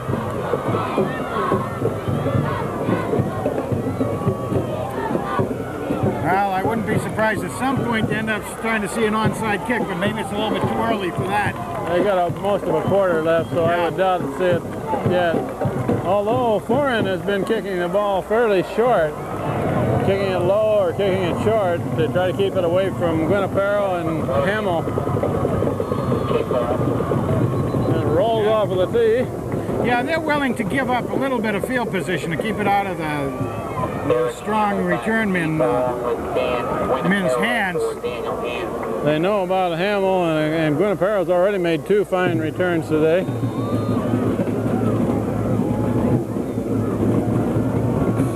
They're going to kick it away this time, and Hamill will field it at about the 10. Eric Hamill, and fake reverse. Hamill still got it, coming to the near side across the 25. Yeah, he did know that fake reverse, and maybe it may have worked too. It seemed like quite a flood of white jerseys over on this side. Hey, now those Tigers want to move this ball down. Daniel Hand takes over between the 26 and 27. And pitch wide to Hamill, cuts the corner, gets across the 30. You know, it's kind of interesting. There were 3 men on him that time. He was hit hard on the sideline. Yeah, and it looked like one of them was to the head. Have we got somebody down on the sideline? There's somebody there. You seen Eric get up? Yeah, Eric's I up. see white pants, so it's a foreign player. Yeah. Eric is a little groggy from it. You can tell that. He was hit hard on that tackle. Yeah, there was a forearm right to his head and a couple more forearms into his chest that brought him down. They didn't go for any tackling. They just went to knock him down. But we do have a break in the action as a foreign man is down at the 30-yard line on that hard tackle. Yeah, very, very nasty kind of tackling to do out there, and I hope that wasn't what they were trying to do, that all 3 men hit the same way. Now, this guy's down in pretty good shape. 2nd and 6 for the Tigers. After that injury timeout, the foreign man did walk off. So all right. Good run by Damian Turton up to the 40. First down Hand. There we go. Turton on the carry. And he hasn't carried the ball much today, has he, Frank? No, I think I only have him for about 3 carries and a total of about 3 yards. But he got about 15 on that one. So Hand at the 41, first down. Now, we may see more of that. And now the sun is low enough in the sky that we don't have sunshine on the field anymore. About a 5-yard gain by Eric Hamill. Now, Hand will be somewhat conservative, but I hope we don't go super conservative on this, Ken, because we don't have enough of a lead. We ought to just keep that pounding that ball and take it in a very strong routine, if we would. Rob Mason and Mike Anderson on the right side of the line. Tim Hevesy at center. They're going to run right behind Hevesy. Gain about 2 by Hamill. 3rd and about 3, I think. Jason Babcock and Scott Rowski on the stop. 3rd and long 3 for the Tigers. On the left side of the line are Andy Drennan and Matt Mesa. Chris Dorflinger is the tight end. He switches sides. And that play is stopped short. Eric Hamill is stopped for a loss of about 2. Hand came to the short side. Down situation. And again, there wasn't a lot of room. The linebackers are really moving on that laterally on the line of scrimmage very well for Foran right now, Ken. That will bring up a 4th and 6, and I believe this is the first punt of the day, isn't it? Either team? Yes, I believe it is. Dan Glenn. There's a rush on. Short punt formation. Kicks it out of there. It's a spinner going sideways. Fielded about the 23, and he's pinned in by the sideline. Taken out of bounds. Okay, with 9.5 minutes left on the board there, Kent. I don't think we'll see. Glenn made the punt. Glenn made the tackle. Very nice job by Danny. He's come on very well this year. Last year we saw him do all kinds of kicking and not much other field time, but he's gotten a good amount of field time this year too. Foran with the ball back at the 38. We have 9.5 minutes left in the game, and they're only leading by 3. Yeah, they're going to have 3 or 4 receivers out, too. Quarterback drops straight back, looking to throw, and now he's snowed under. Sacked in the backfield. Chris. Bray was there, and Hevesy, the 2 main ones. And Salmani. What happened is Salmani and Hevesy able to push that line way back, and they were concentrating on. Didn't see Chris coming in from the side, and he did a tremendous job. He's very quick off the ball anyway. Very active, mobile quarterback there, but he could not get away from that rush. He had 4, and they had 4 receivers going out, so that takes away his protection. About an 8-yard loss, 3rd and 18. And he's being rushed. Just set up a screen in the middle. And man is still going. He's short of a first down, however, at the 45. Yeah. Well, it'll be 3rd down and reasonable distance for them out there. That was amazing the way they worked. That was really a planned play. They really filtered through, allowed the hand line to totally filter through, Ken, and the tight end just stood there where he was, wide open. About 2.5 yards to go for a first. 3rd down play. They're going to run to the far side, and the man breaks the line of scrimmage. He's short of a first down. They'll go for it. They've shown that. Cut down short of the first down. In one situation. I did not pick up who made that tackle. I was thinking it was Mac Dolan, but I'm not really sure on that. Let's give Mac the credit anyway. 4th and 1 for Foran, and they're coming out to go for it. And this is a big one if Hand can stop it. They run right up the middle. The man goes up over the top, first down. Yep. Dive right over the top of the pile, gets him a first down. Over the top, not there by much, but that's all it took was that one. I think they gained a half a yard over the 10-yard marker, but that's all it takes. At their own 49-yard line. So make it on 4th down, a new set of downs. Quarterback option play, now it's a pitch. Same thing. And a run to the near side. Gain of about 4 before he's finally tackled. Yeah, Mark Gumkowski bringing him down. Mark Gumkowski comes up. Mark Gumkowski. A little help from Tommy Malik in there, too. But there again was a case where he used the pitch man. At the Hand 47-yard line. Foran gets across midfield to the 47. And Hand is going to get tested here. We only have 7 minutes left in this game. Want to stiffen up this defense. And a score would put them behind. Let's run forward across the 45. Jenkins slashes for a few. Tackled by Tim Hevesy. Brought down by Tim Hevesy. Official timeout, injured. Injury timeout. Yeah, and that's going to bring up a 3rd and about 3 for Foran. Breaking the action here as another Foran man is down on the turf. And that was the ball carrier, Seth Jenkins, too. He's also the one who got the last first down. And he got hit hard. For Foran.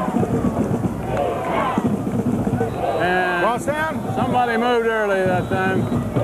Tom Malik was faking a blitz.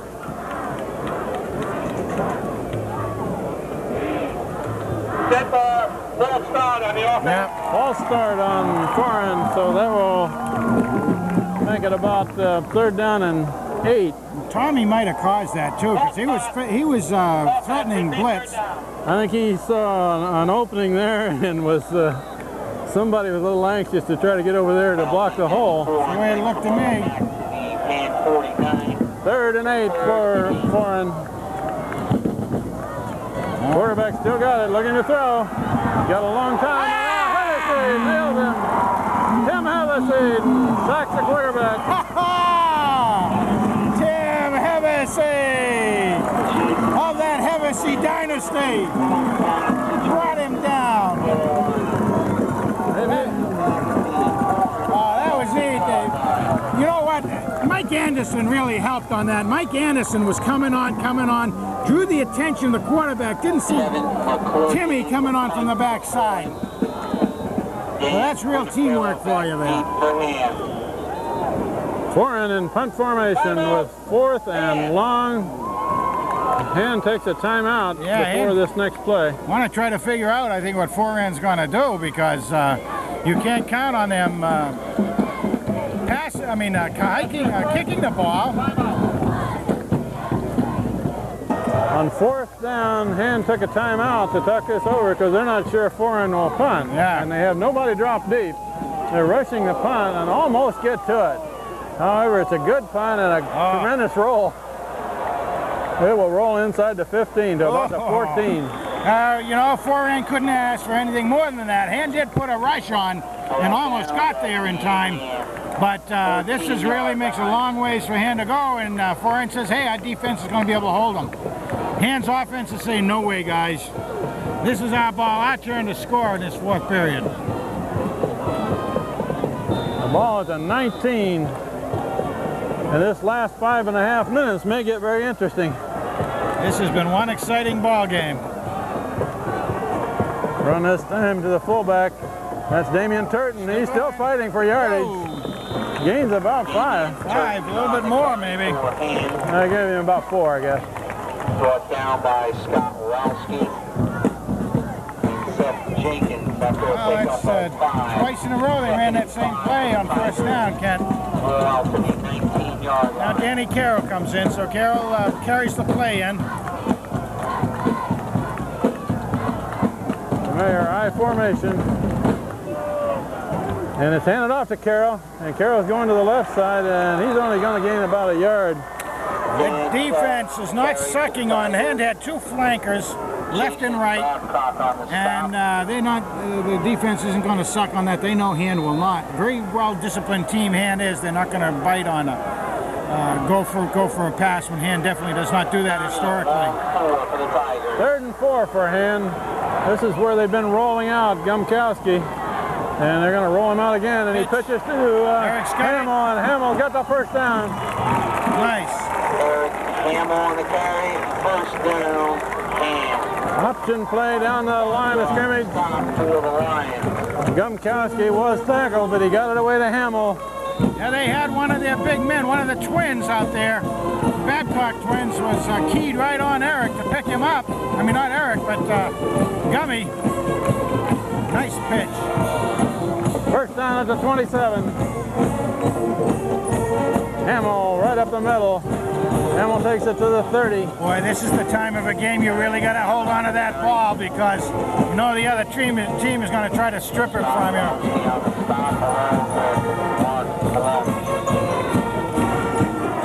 There's nothing at Hand would love more than to use up this last 3:40 on the clock and end up scoring. What they don't want to do is run out of downs and give it back to Foran. You bet. That's not... Hamill up the middle. Hamill gains another 3. Gonna leave it a pretty good 3rd down situation though, Kent. So 3 yards and 3 yards, and they still need 4. That time we just saw Guinapero carry the play in, and he splits wide left out there. 3rd and 4. They need a 1st down to keep the ball. Here's Hopkins coming back to block, and Gumkowski is going around the right side. He's going to be short one, I think. He may be short. See where they mark it. He really put on a burst, headed upfield, tried to get there. They're going to mark it short, I believe.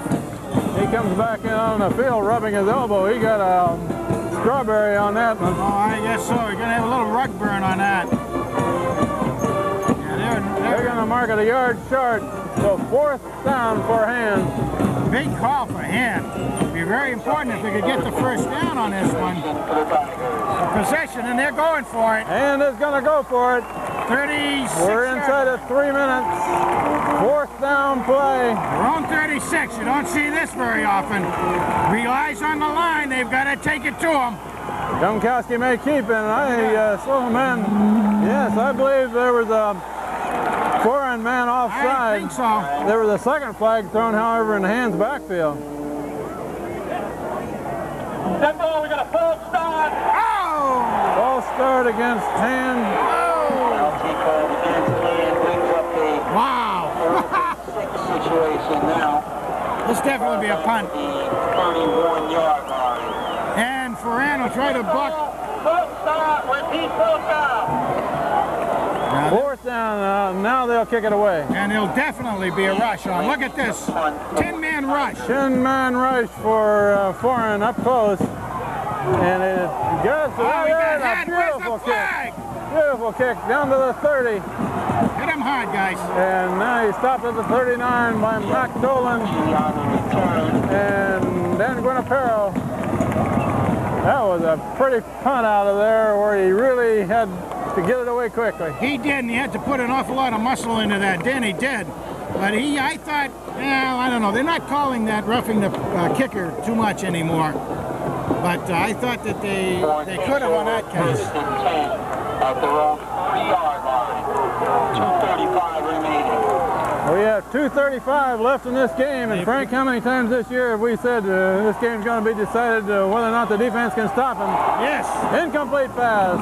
And they're going to have to go to the air all the way, just about, it seems to me. And did have a rush on as much as they could, but the pocket actually made up very far back.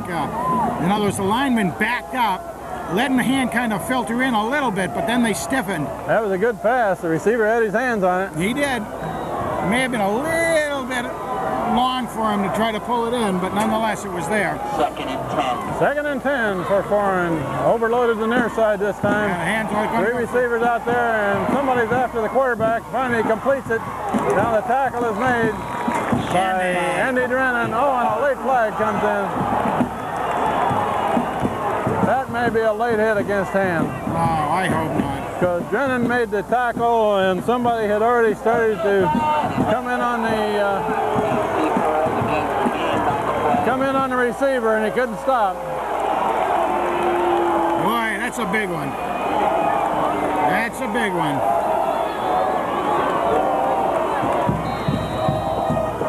Okay, now Hand's got to really tighten it up. Ball at the 44. Clock is a big factor. And it's a drop play up the middle. Gain about 4 to the 40. Yeah, time is called by Foran, I believe. Time's a factor, timeouts are a factor. Both teams have all their timeouts left. But we're inside of 2 minutes. No, they didn't call a timeout. I thought they were going to do a timeout on that. 5-yard gain, but they're going to be throwing pretty much every down now. It's going to be a sweep to the right. Oh, they knew Hand was playing for them. And it's going to be a good run out of bounds, stops the clock, first down.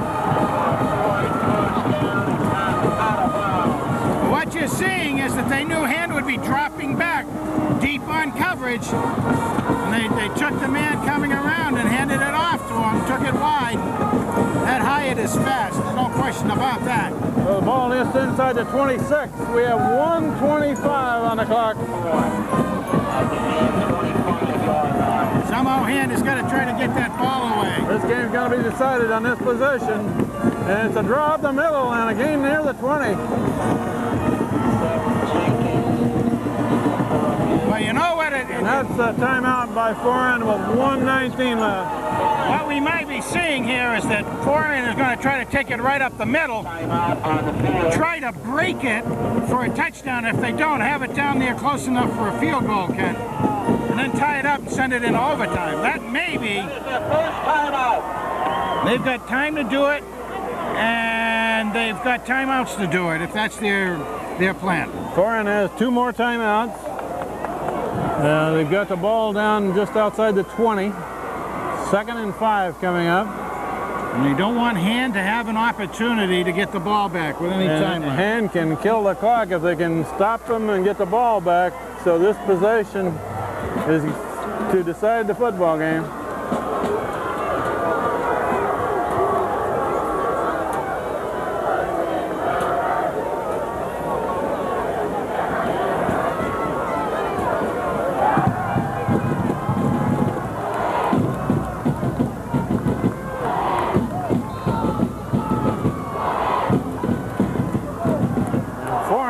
out, needing 5 yards for a first down. Every play is important. Quarterback option is pitched back, and the man cuts inside, and he's going to take it deep. Touchdown Foran with 1:12 left in the game. They sealed off the near side and took it in. Well, I'm almost speechless with that one, Kent, because that was an absolutely well-executed play. It's nothing that was a surprise overall. They ran their play at least 8 or 10 times during this game and have had reasonable success with it. That time they had outstanding success.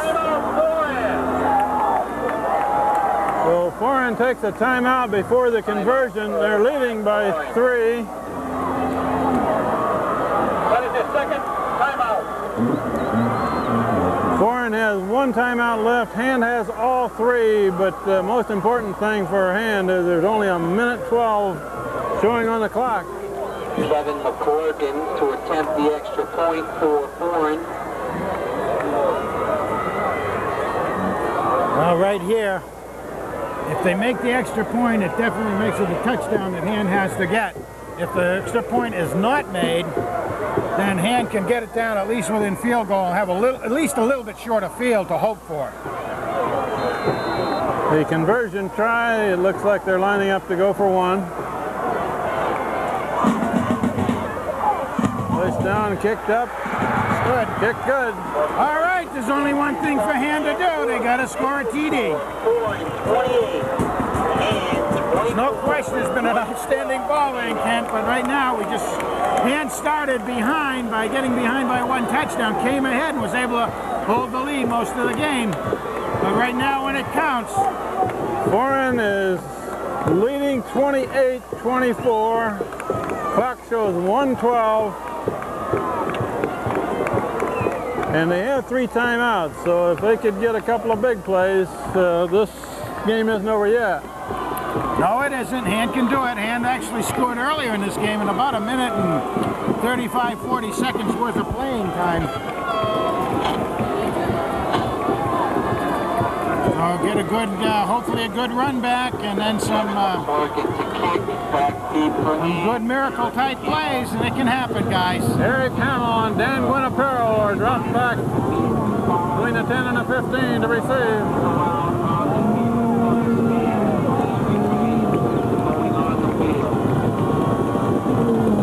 It's a squib kick, a bouncer, fielded at the 31 and run back. Nick Ricano has the ball. Ricano has it back to the 39. Okay, that's good field position. Good field position. Hand is going to really come to it now. So Nick Ricano brings it back to the 39. And Hand has 61 yards to go and a little over a minute to do it. Gumkowski looking to throw. There's his man, complete pass, out of bounds. Out of bounds, stop the clock.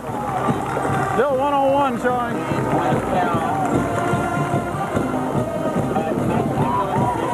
They may have to measure that for a first down. Yeah, they're going to measure it, Ken. Gain just about 10 yards. They're going to measure for the distance. Frank, it's getting dark here. It is. They really need to put the lights on. Yeah, we've got the sun has gone behind West Rock, and now it's almost going behind the rest of the world.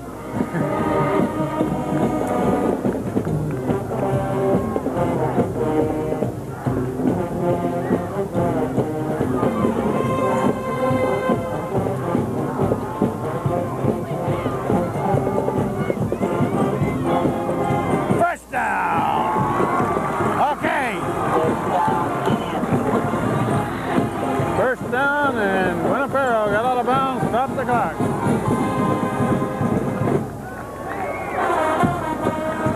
Ball to 49.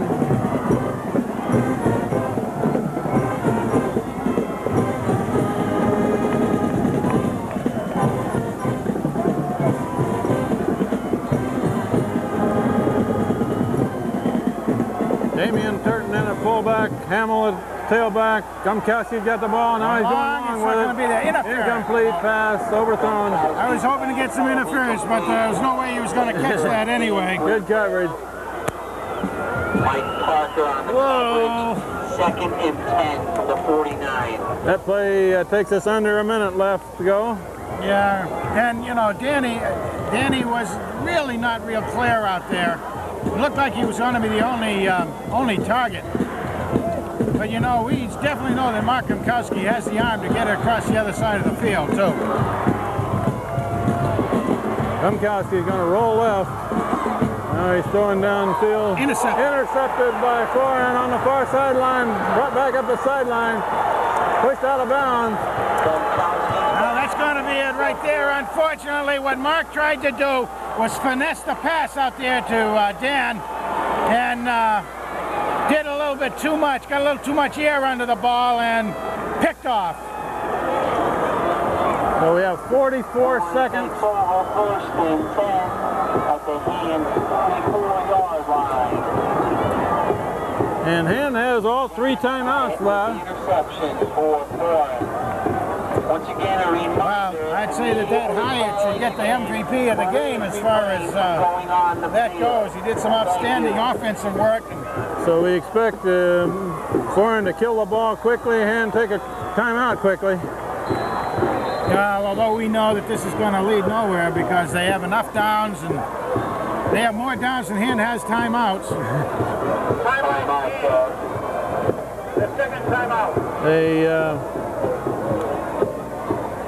got the clock down to 39 seconds. Hand has 2 timeouts remaining. I think they only have 1 timeout, but doesn't. It's all academic at this point. I know the board says 2, but I think the board's wrong. That's too bad. So unfortunately, the key part of that was that Hand was not able to stop Foran on their last drive. That's really what it was. And also Hand needed to get more distance, at least out of their last, their possession before this one. Kent, we needed to really get further down the field, try to back up Foran. And we did have that one piling on penalty that was really backbreaking from Hand's standpoint. So there will be another snap here, another kneel down, and another quick timeout probably for Hand. Like I say, it's all academic, unfortunately, and Foran is going to come out the victor of this game, and because of the way it was played, you've got to say we said at the beginning of the game that the best team was going to win because the field isn't any, the field's not a factor and the weather's not a factor, and so hey, Hand tried hard. The guys played a great game out there, but they're coming up 4 points short. And you're right that they did have it wrong on the scoreboard that was Hand's last time out, so they cannot kill the clock after this next play. Another CIAC Class M matchup, McMahon 53, Killingly 16. It's a final score. Again, after the game, no one is allowed on the field. I repeat, no one is allowed on the field after the game. Unfortunately, 3rd down play for Foran.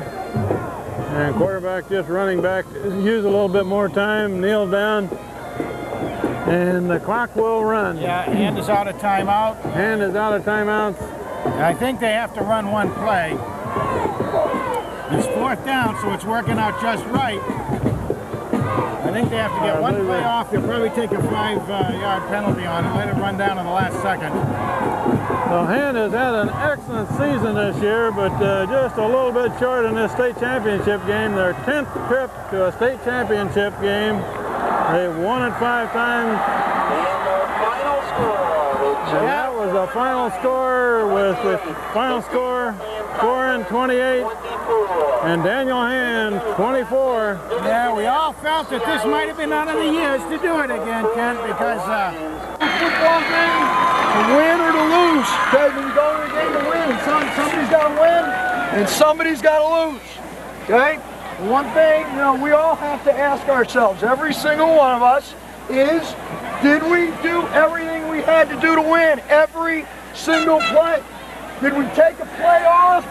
Did we relax on a play? Did we do anything short of 100% total commitment to win? Because if you did, that's why we lost. And I, as a coach, will ask myself the same question. If we all didn't do 100% on every play, that's why we didn't win the game. It's as simple as that. So you ask yourself those questions independently, individually, and come up with the answers. For you seniors who've had 2 opportunities, I honestly could not feel any worse than I do for you. Okay, it's bad enough to go out with 1 loss. It's got to be horrible to go out with 2. But you try to make the best of a bad situation and understand that you had the opportunity to be here and you played hard and you did what you had to do. And now it's time for all of us to move on and to continue to work hard so that maybe you underclassmen will have an opportunity to be back here again next year or the year after or the year after that. But your goal has to be to continue to work hard so that you can have this experience, not this experience, but that experience sometime down the road. This is your goal. You made it here. Now we've got to find a way to work harder to win football games. And to get here and lose is a very tough thing for all of us to deal with. But life does not always give you what you want. And hopefully, if you have to take a lesson, guys, let's take a lesson from this. Life does not always give us what we want. We work hard for things and we don't always get it. So now we got to pick up the pieces and move on from there. Okay, but for the most part, you did a good job. I think I know how to look at the film. I know we got some breakdowns in there, but it's no individual or it's no group of individuals that cost the football game. It was a combination of many things. Okay, so we're going to gather our stuff, go in, shower, change, we'll get on the bus and go. Somebody want to grab these things for me?